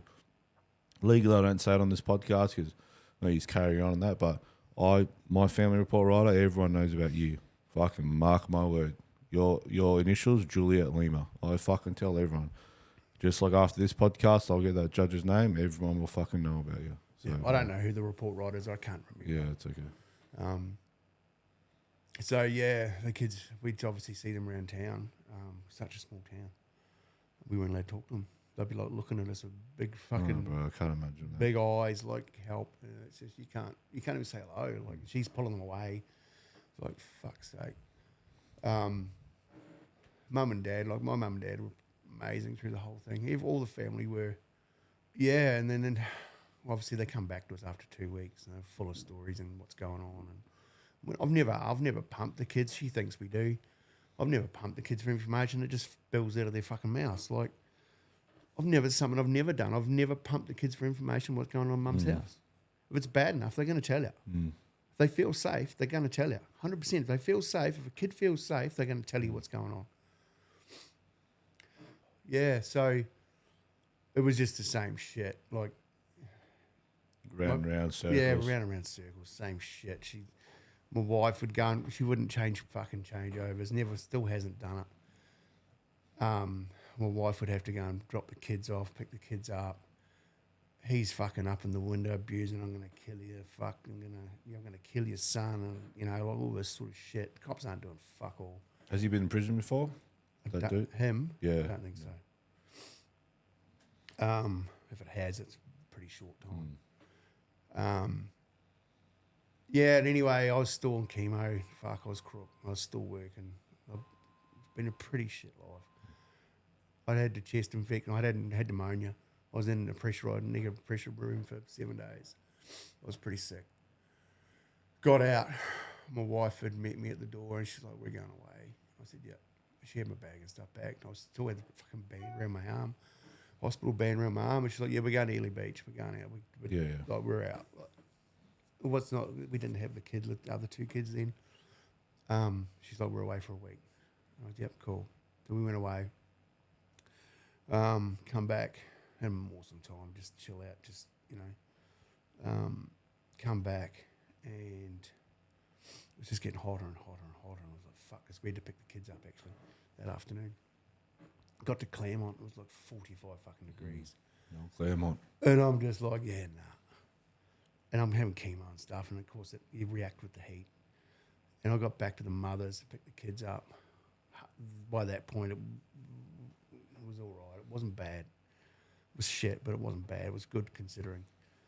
And I said, because I've been talking about moving to the Gold Coast. And I said, do you want to move? And she said, yep. She said, where do you want to go? She said, to Goldie. I said, right, we're done. We're gone.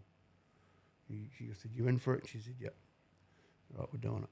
We packed up first. We come down first. We actually helped him find a fucking rental property. So we come down, got down here. I'm still on chemo, still working, still doing my shit, still doing the grind. They moved down. We got them a rental. They moved down. The kids were just so happy for it. Things were good for a little bit. And then he started kicking off because he didn't really have work. And then he was saying to the kids, oh, your fucking father's dragged us down here. Rah, rah, rah. And the kids were still young, but I tell them now. But it was his choice to come down. He wanted to come down here. It was his choice. I give him the option. Anyway, then it just kicks off, and he's just been a proper dirtbag. And then he claimed that he had silicosis in the lungs. He didn't. But he claimed it because he had insurance and he didn't have to work and all the shit. Anyway, because he's not working, he's getting down to the dumps and getting, aggressive and angry and abusive and towards the kids and my ex. They're telling us what's going on. And it was one time, I actually read it last night.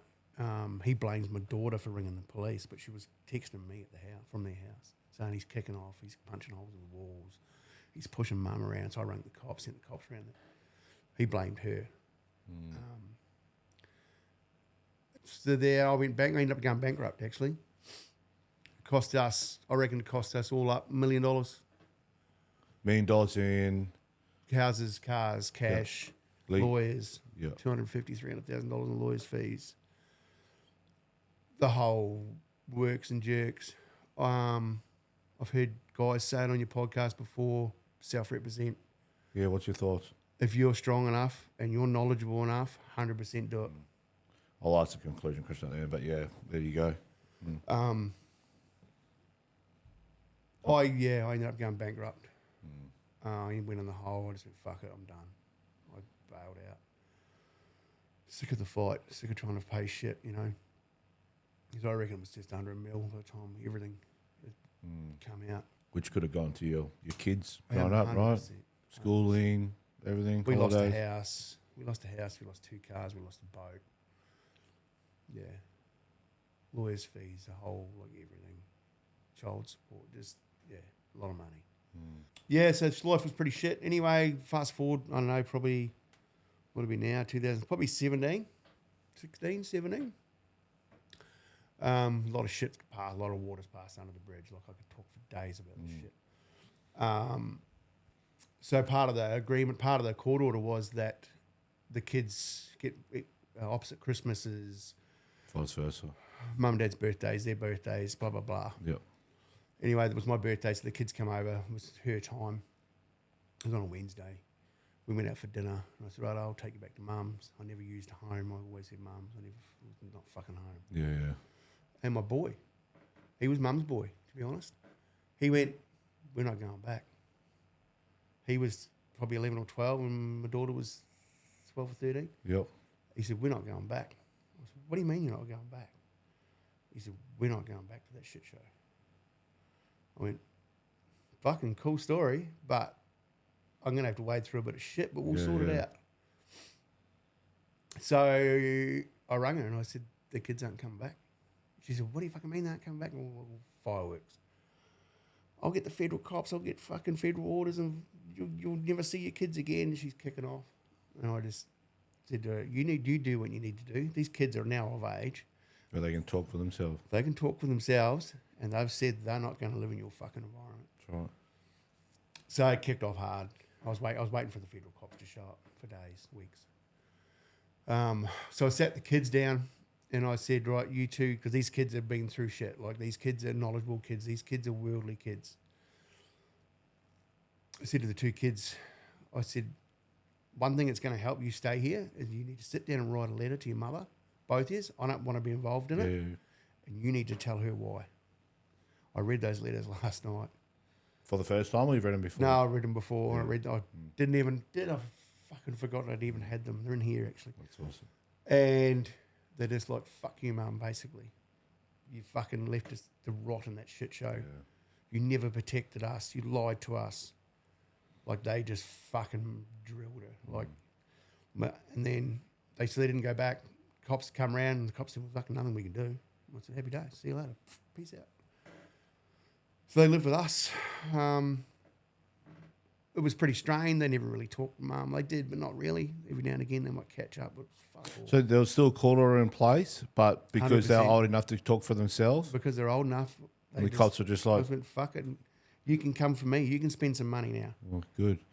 Yeah, well, that's good, because I feel like, depending what cop you get, you could have got a cop fresh out of recruit school maybe and just gone, oh, no, fucking court orders. They won't touch it. They won't touch it because of the kids of age. And if the kids are standing at the door going, we're not going. What age is a kid of age, 13, I think. 13, okay. 12 or 13. Yeah. That's good. And they've got a big voice. Big voice. Fuck, I've totally forgot. Pausing there, mate. Fuck you, child safety, for not getting involved back when you went to the judge. Yeah, too busy fucking. I'm not trying to be gender biased. You guys treated me and a lot of my mates like shit and didn't take anything we had to say. But yeah, sorry, mate. They've just ruined They've ruined so many, like the whole system has whole ruined system, yeah. so many fucking people's lives. Yep. So many people, so many kids. Yeah, mate, I agree. Like, yeah, but anyway, the kids come to live with me, with us. Fucking started excelling, like just kicking goals, school, everything. Hard, like fucking amazing. Thriving. My daughter got to 16, 17. And she said, well, she's 20, it was like 3 years ago. Might have been 2 years ago. She said she knew I had the court orders and all the court documents. She said, Dad, I want to read the court documents. I thought about it and I thought, fuck, you're only what, 17, 18. Like, fuck, I don't know if you can handle this shit. Yeah. And I thought, you know what? You've been through this. You've lived this shit to the fullest. You can, like, I'm going to sit there with you and we're going to fucking just pull this apart. By the end of it, she didn't even cry. She knew the truth. Didn't even cry. And she went through it all. She knew the truth. She's just like, Dad, all the way through it, she's like, Dad, this is not true. Her mother's affidavit. Dad, this is not true. Dad, this is lies all the way through it, just pulling it apart. 2 days later, she rings her mother. She said, you're fucking dead to me. You're fucking done. I'm done with your shit. You fucking never protected us. You've never protected her from both those. Like, she fucking give it to her mother. Never spoke to her for 3 years. Well, that's a perfect example. She used her kids as not only pawns, but used them as a carrot, I guess you would say, because she was too busy trying to hurt you. You know what I mean? She was putting her kids in a dangerous environment and continued to. She's being petty and spiteful against you.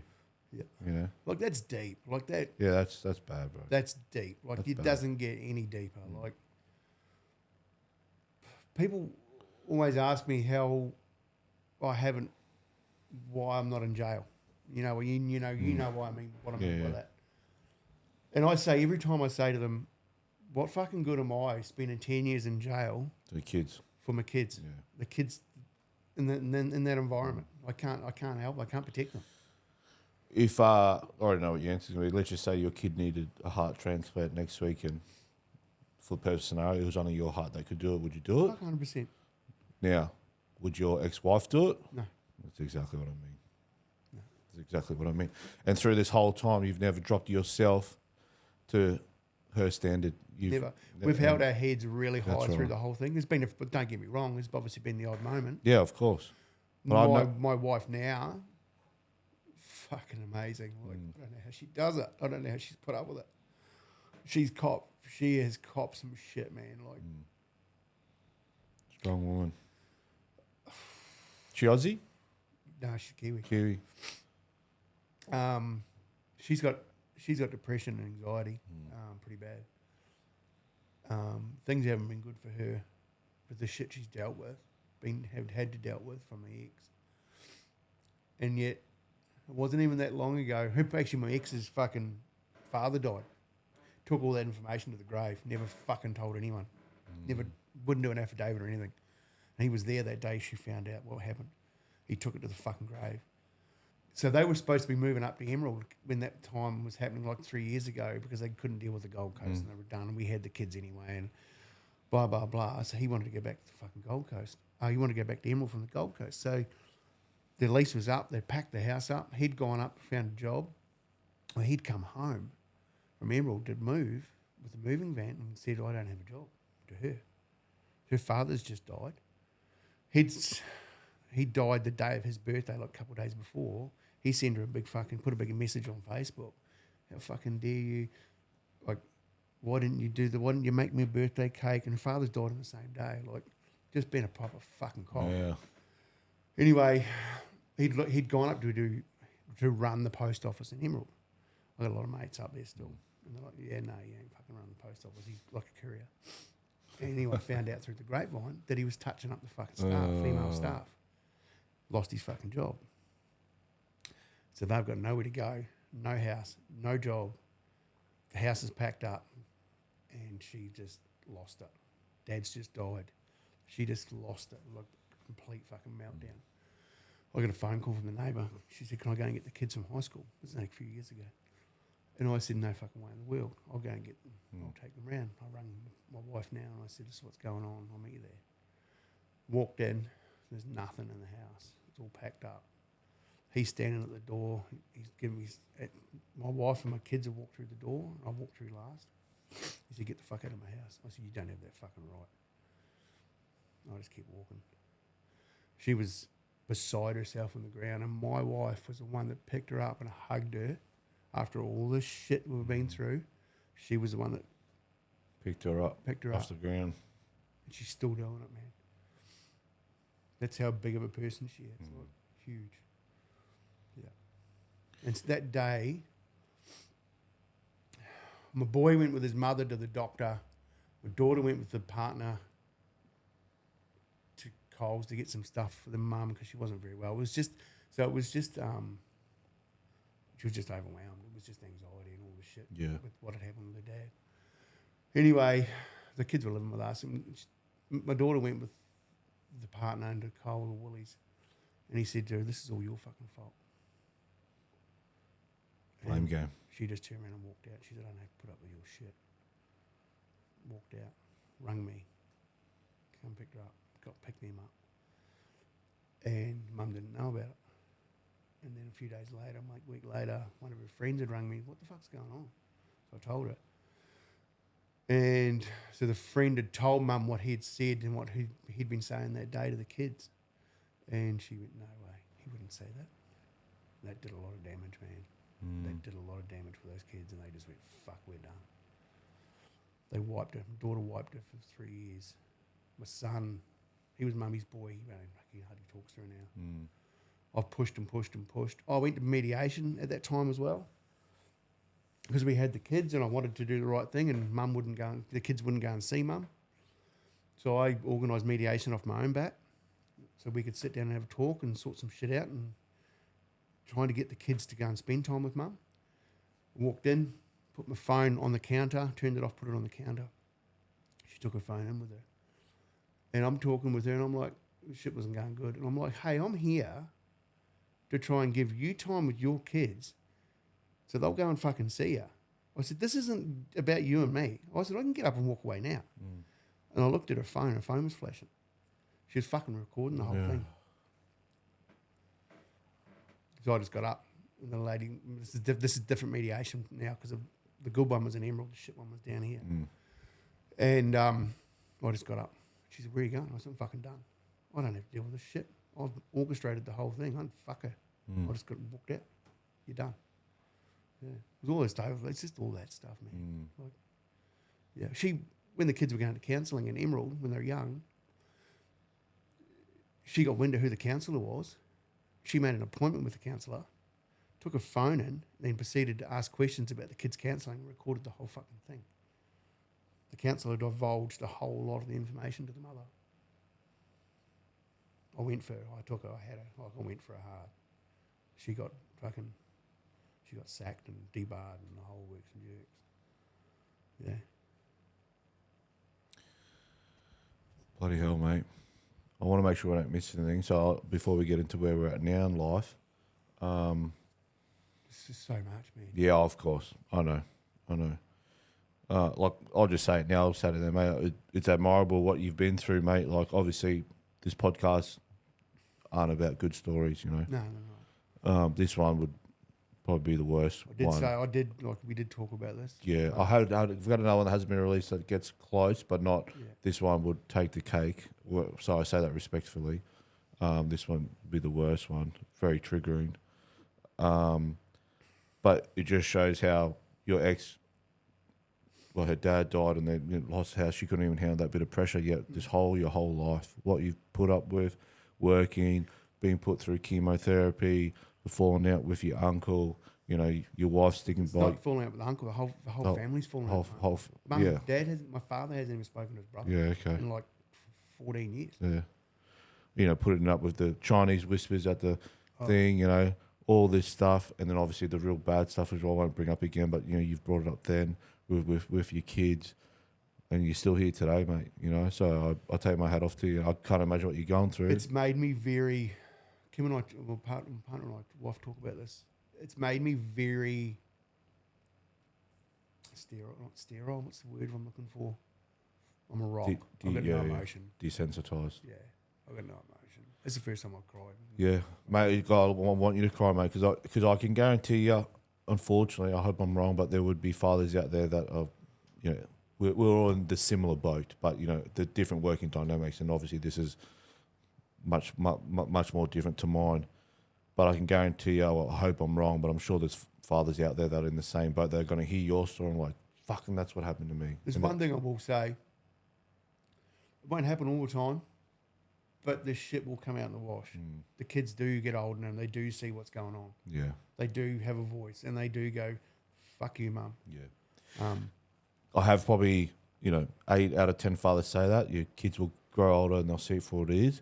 I have probably 2 out of 10 that say, their kids were brainwashed too hard because, they didn't see him for such a long time and they couldn't reverse it. But keep diaries, keep the letters, keep the stuff. So when they do come back, you go, when it's the right time, you go here.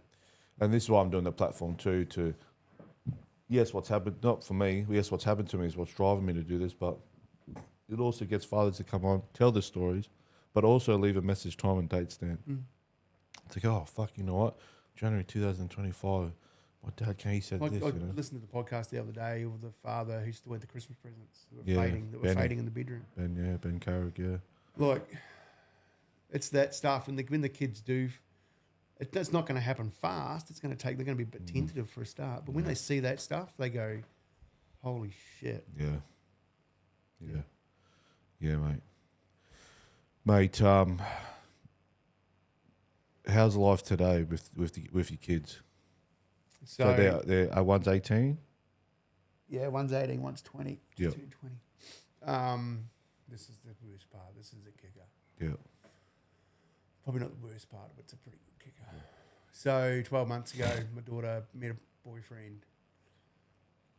We were all good, not a bad kid, not a bad dude. She was around every night, staying every night, and she said, "Look, Dad, I want a bit of space." And I said, "Yeah, no dramas." We went for a drive. and we had to talk about it. She said, "Dad, I just need some space. I need some time out. Like, I still want him. I still want to be with him, but I need time out." He's like full on. Don't tell me he's touched her. No. Okay. So I went home and said, "Look, mate, I just need some time out. Can you just go home for a while? You can still see each other and shit. Like, it's not about that." And anyway, that all happened and we went down. It was before Christmas 12 months ago, just before. And it was all good. It was all pretty good over Christmas. We had that big tornado freaking thing that went through. We got hit pretty hard up there. That was Christmas night. Boxing Day, shit was bad. I got in the car because we got a winch and shit on it. I jumped in the car and we're up the back of Coomera, up that way, Wonga Wallen. It was bad. It was the worst area. Took us an hour and a half. Normally a 4-minute drive. It took me an hour and a half to get to her. I just wanted to go and make sure they were good. They live on a bit of property. She lives in a caravan on her now father-in-law's property. Yep. Big caravan. Got out there. Fuck, it was just a mess. So I said to my partner, I said to my wife, this is what we do. Like, this is us. This is the people we are. I said, go and get all the water you can. Grab the fuel cans from home. Get all the diesel you can. And she left. I was walking down the road, and it took freaking ages because it was not even that far. It was just that destroyed, and power lines and shit everywhere. And I seen a digger on the side of the road because that's what I do. And I said to the guy, "Is that yours?" And he goes, "Yeah, but I can't operate it because he actually owns a company." So anyway, I said, "Mate, I'm going to go and see my daughter, make sure she's good." So I walked in. I got met halfway up a drive by the other son-in-law, basically trying to push me back out the driveway. And I was like, I ain't fucking having any of this. I just keep fucking walking. Anyway, made sure she was good, had a bit of a talk to them. They were all good and safe and alive. And went back to old mate and I said, right, I'll open the road up. Wife's going to get some fuel and stuff, and I'll open the road up so you can get in and out. So I spent a few hours doing that. And they were sort of cleaning up their property. My wife come back with cases and cases of water. Took hours just to try and find diesel, just for machines and pumps and whatever.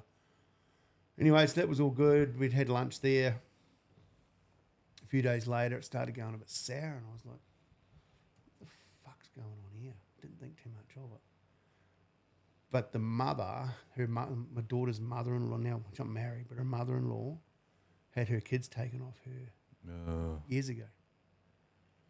And I said to my daughter, don't get involved with this shit. It's pretty heavy duty up here. Like, this is fucking cold up here.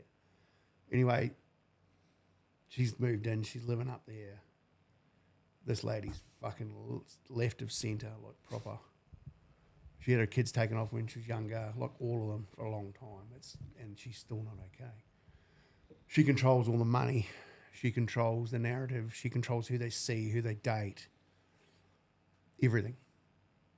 Anyway, I said to my daughter, just be bloody careful. Like, and she wanted to buy another car because her car was buggered. And she was going to go and get a loan. We're going to sort it out. We're going to do a deal with it. And shit went a bit south. Found out my ex was up there. You're kidding. She'd weaseled her way in. And she needed money for a car. And I said, just be careful. Don't take money off them. You'll be trapped there forever. Don't take, because they're wealthy. They're a wealthy family. And that's how they control money. Like, control its money. Excuse me. And I said, just be careful. Anyway, a couple of days, week later, she tried to go to the bank to get her own loan. The father had put 9 or 10 grand into her account to show that she'd had savings and shit, and then pulled it back out in a couple of hours. The bank went in for fraud. But anyway, long story short, they just give her the money. She bought a car. She bought them sister-in-law's car. This is how fucking clicky it is. And the mother was up there more and more and more and more. And then my daughter just used my wife for an excuse and said, I don't like the way Kim's been talking to me. This is like a month later. I don't like the way her stepmom, my new wife that's raised those kids, I don't like the way she's talking to me. She's stalking me, all this sort of shit. Well, I said, well, we've got to drive up and down that road every day. Like, how the fuck is she stalking you when it's like we drive that way? It all went pear-shaped, real quick, real fast. Haven't spoken to my daughter I spoke to her once in 12 months. No way. Because the two nutcases have got together and they're just feeding off each other. Fuck. So had they known each other? No, not at all. Just psycho meets a psycho and they fucking Click. salt and pepper. It was fuck, man. It was that was pretty hard. Do you feel like she... Full cult. Yeah. Like, and not only that, do you feel like your ex has a shrine of you at home where she just goes and dedicates trying to destroy your life? Mate, I don't. Voodoo dolls and candles and, you know what I mean? Like, So I haven't spoken to my daughter for about months and 12 months. Her birthday was Australia Day. Didn't even talk to her. Didn't even talk to her at Christmas time. It's pretty heart-wrenching when we've fucking put so much into this and this happens. She knows what, and then, so it's funny, I was going through this paperwork, my court stuff last night for this, and I've seen these letters that the kids had written.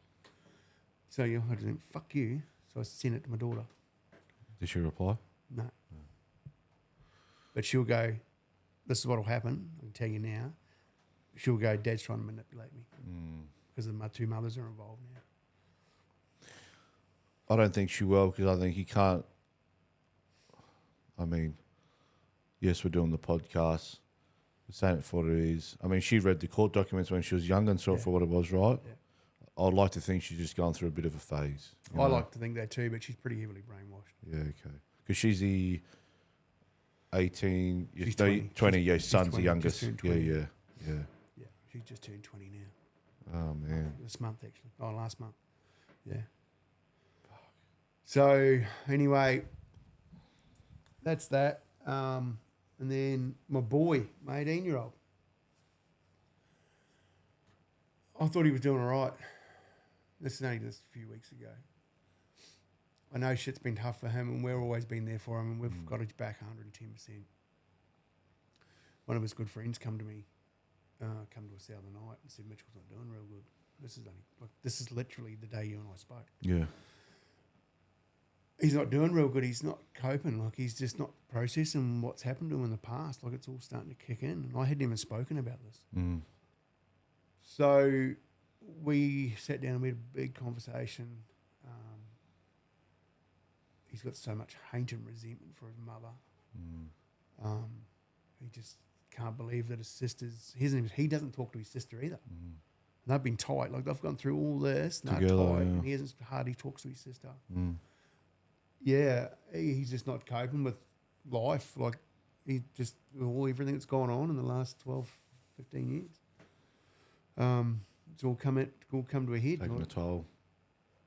So people that think, and these judges, they make these calls, if they're only little and it may not affect them now, like 15 years ago, 12 years ago, but fuck, it's affecting them now.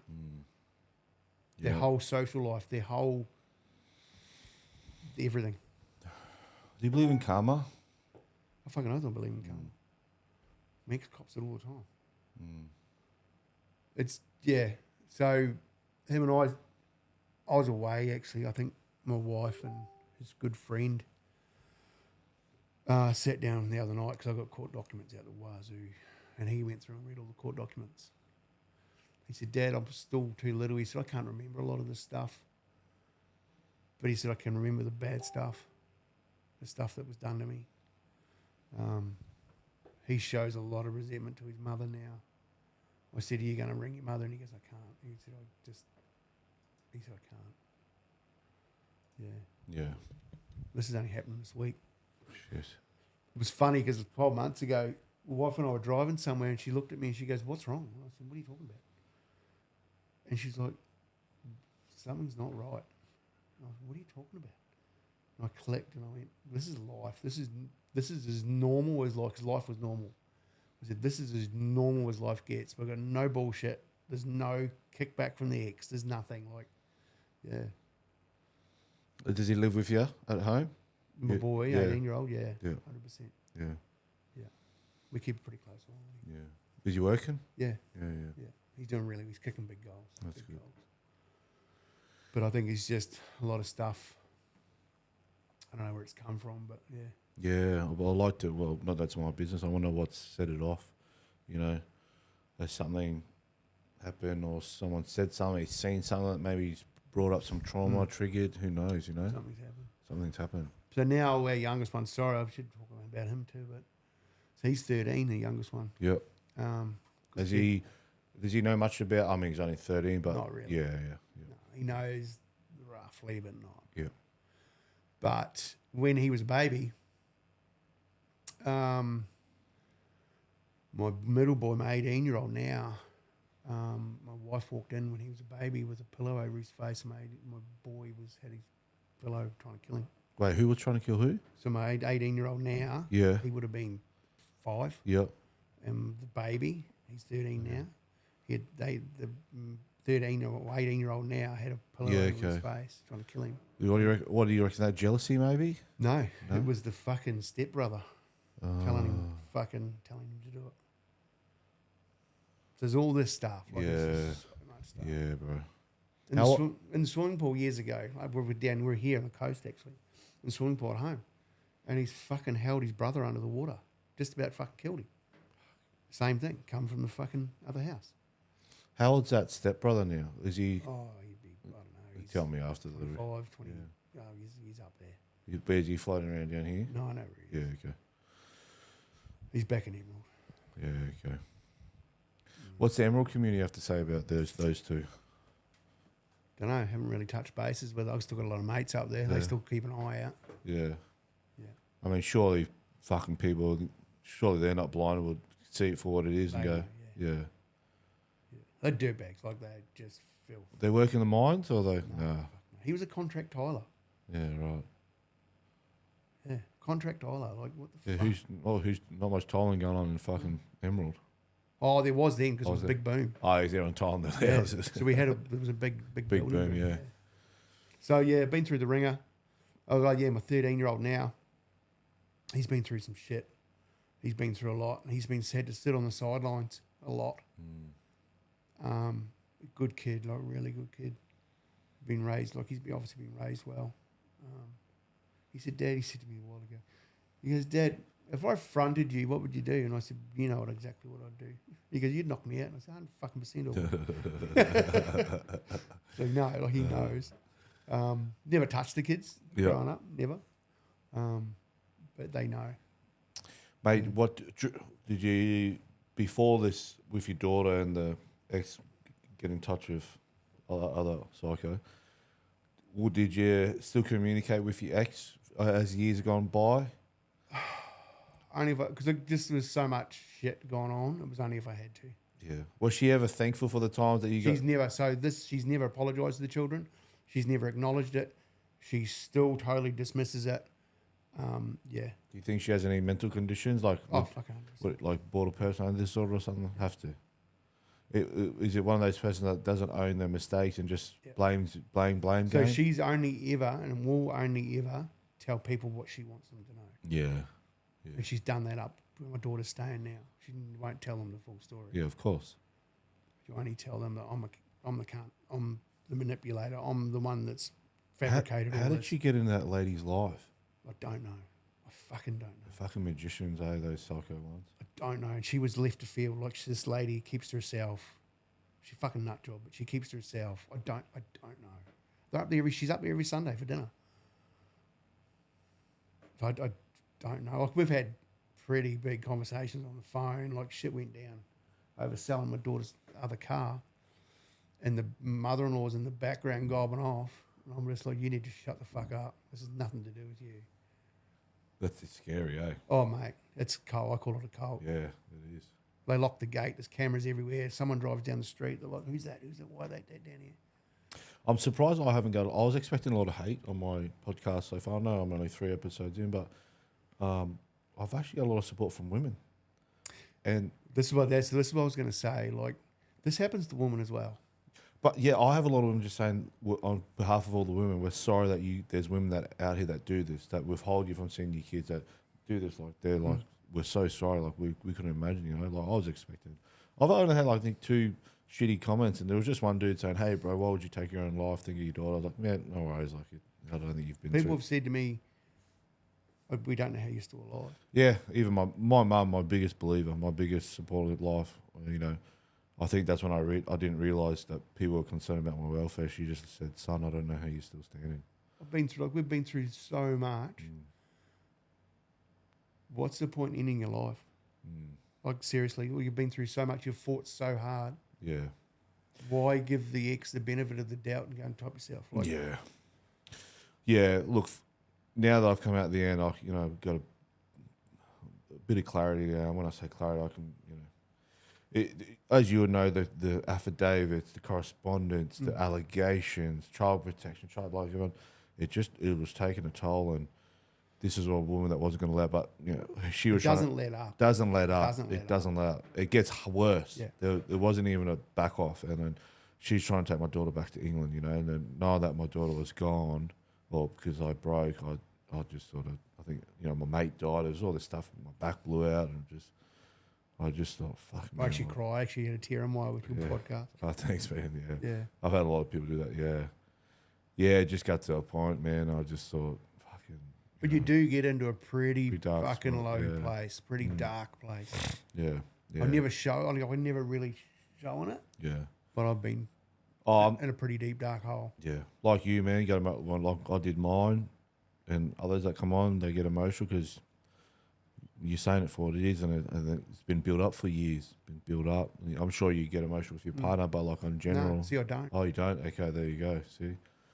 And I knew this, well, I didn't say I knew this because I know that my mate that does Zero Limits podcast, there's guys that I've worked with on different deployments, guys that I've served with, and they've talked about incidents or guys that have taken their lives from 12, 15 years ago. No one's spoken about it, but they speak about it there and it all comes out, and it's that build-up trauma being released. Like I say to the fathers, like, believe me, I know you get into a dark fucking hole. But don't give them the benefit of the fucking going and ending your life. Yeah. It's just not worth it. Yeah. Like I've been there. Like we've been through so much. The chemo, the working through that, the just everything.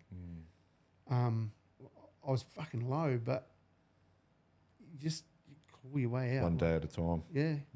There is a light at the fucking end of the tunnel. Yeah. And I've always said with my kidney disease that there's people out there worse off than me. I'm pretty lucky. Yeah.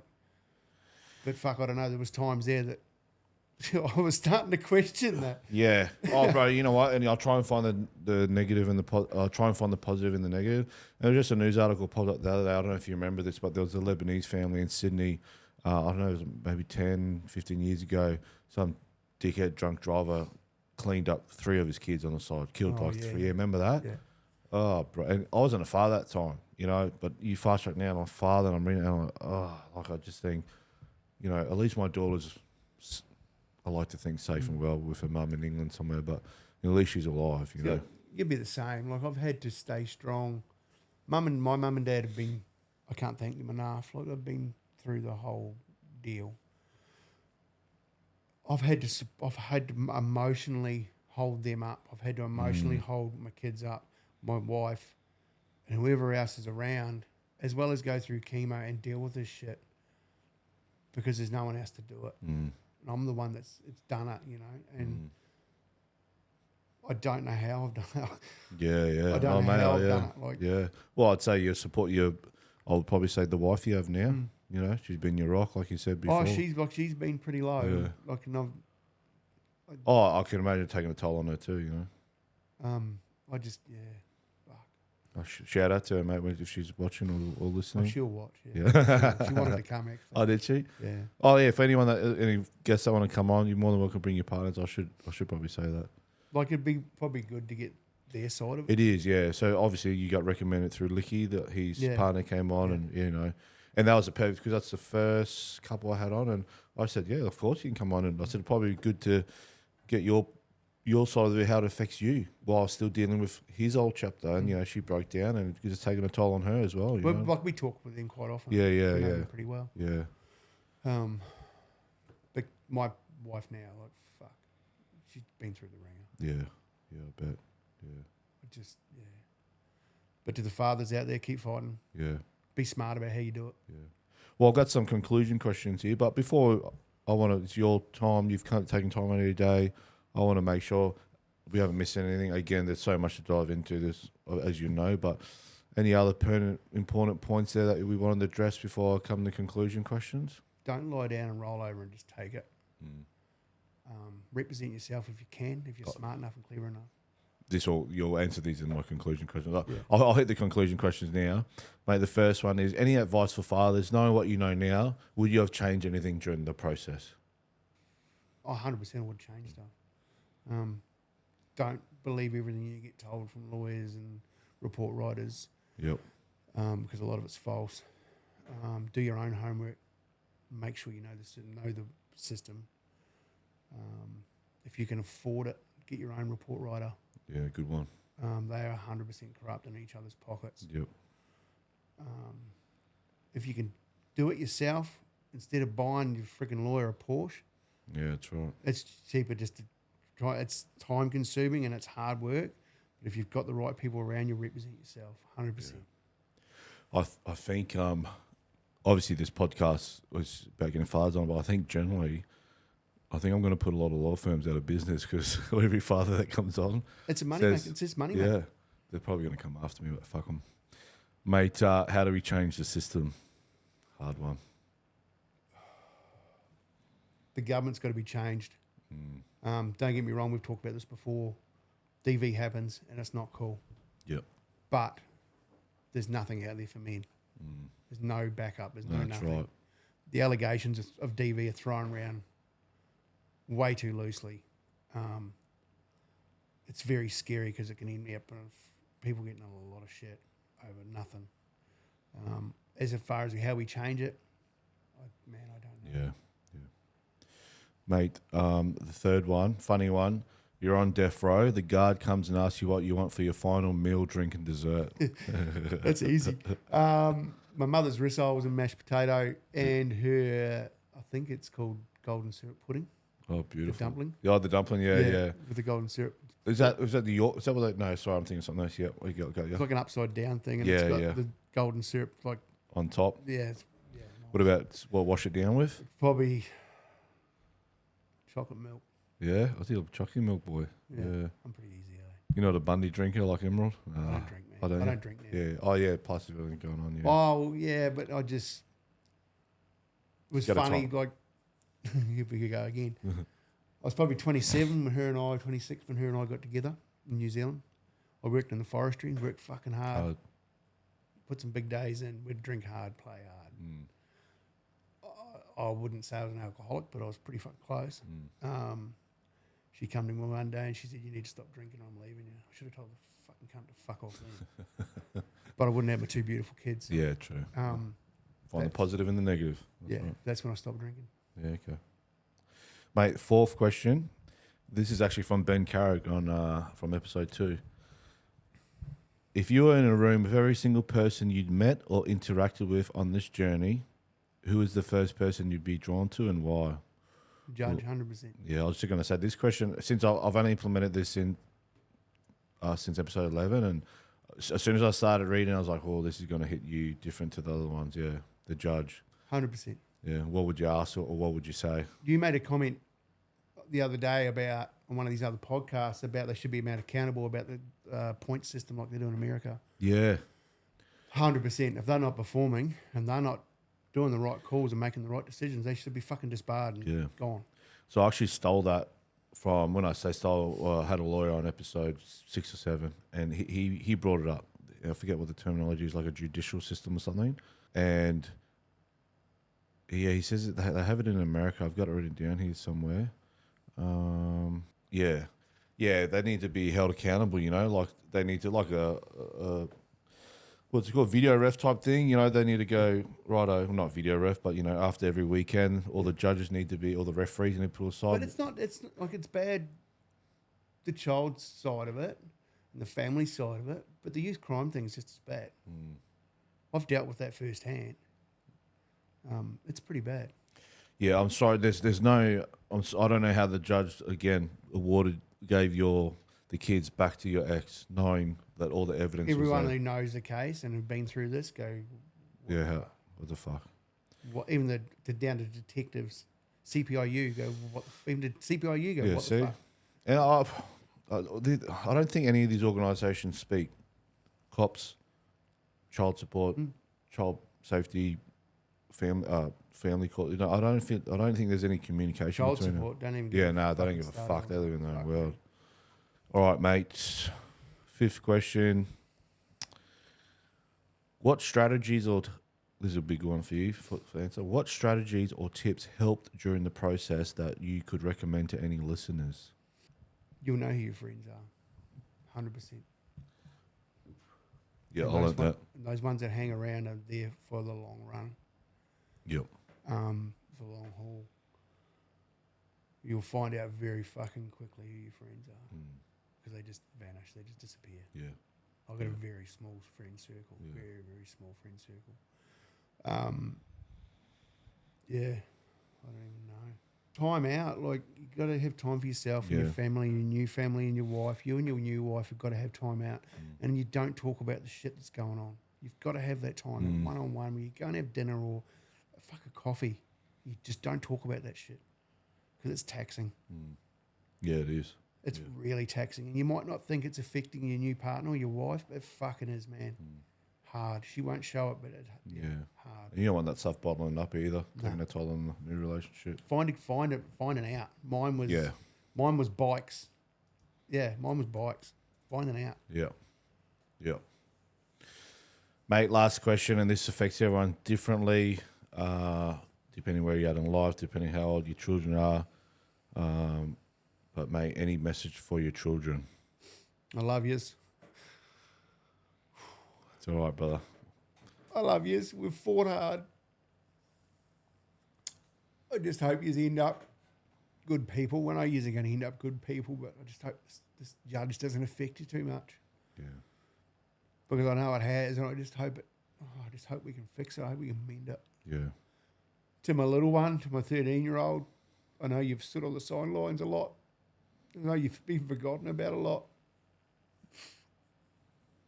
But thank you for being you. But he was the one that would come and give you a random hug or come and lie beside you in bed until you went to sleep. My oldest boy was like that too. Just don't give up fighting. And I know you will watch this, and I love you to bits. If I'll do it again if I have to. 100%. Well said, mate. Listen, before I wrap things up, I'm just for the next for the first 10 episodes, I couldn't stand watching myself. I felt like I'm in an ahhing and I wanted to improve myself. So for the next 10 episodes, your episode 16, I asked all my guests, what do you think I could do to improve myself? Because I want to make sure that my guests are taking time off out of the day. Just keep doing what you're doing. Keep doing what I'm doing. It's fucking. I was really nervous walking in here. Yeah, I bet. Yeah. We did discuss pretty broadly that this was going to be pretty confronting for a lot of people. Yeah. You let me tell my story like there's no holds barred. It's out. Like it's Thanks, out. mate. Thanks. Thank you very much. Nah. Mate, look. Anything for me before I wrap it up? No. Thank you. That's all good, my brother. That's what it's about. Mate, on behalf of the Broken Fathers podcast, mate, I'd like to thank you for coming on. And I think all the listeners are going to appreciate you coming on. I have no doubt that not only have you connected with fathers out there, but I reckon you've saved some, because I reckon there'll be fathers in the similar boat. Don't give up the fight. Don't give her the benefit. Don't give her the benefit of you ending your life. Yeah. And, I have no doubt that, your kids love you, and already know your story, but we'll see this story maybe more in depth, maybe, because you might have said some more stuff in depth, and, I have no doubt that they appreciate you and love you for the father that you've been and fighting for the whole life. And I think you're going to be inspiration to other fathers out there, mate, because, I broke, and I mean enough to say that, but you fought all the way through, and I'm a soldier, so, I'll own it, I broke, but, you had chemotherapy, and you kept working and you kept fighting. So, mate, I'll take my hat off to you. Very admirable, mate. You got nothing but respect from me. And, mate, I wish nothing but positivity and good fortune for you and your family and all three kids. I hope your daughter reaches out to you soon. Oh, she will. Yeah. I feel like she's going through a phase. I was 18 once. 20. But, mate, thank you for coming on, mate, and I wish you all the best, mate. Just keep doing you, because this shit needs to come out. Right? Yeah. Thank you, brother. We'll wrap it up there. Thank you very much. Thank you, bro. Cheers, brother. Thank you.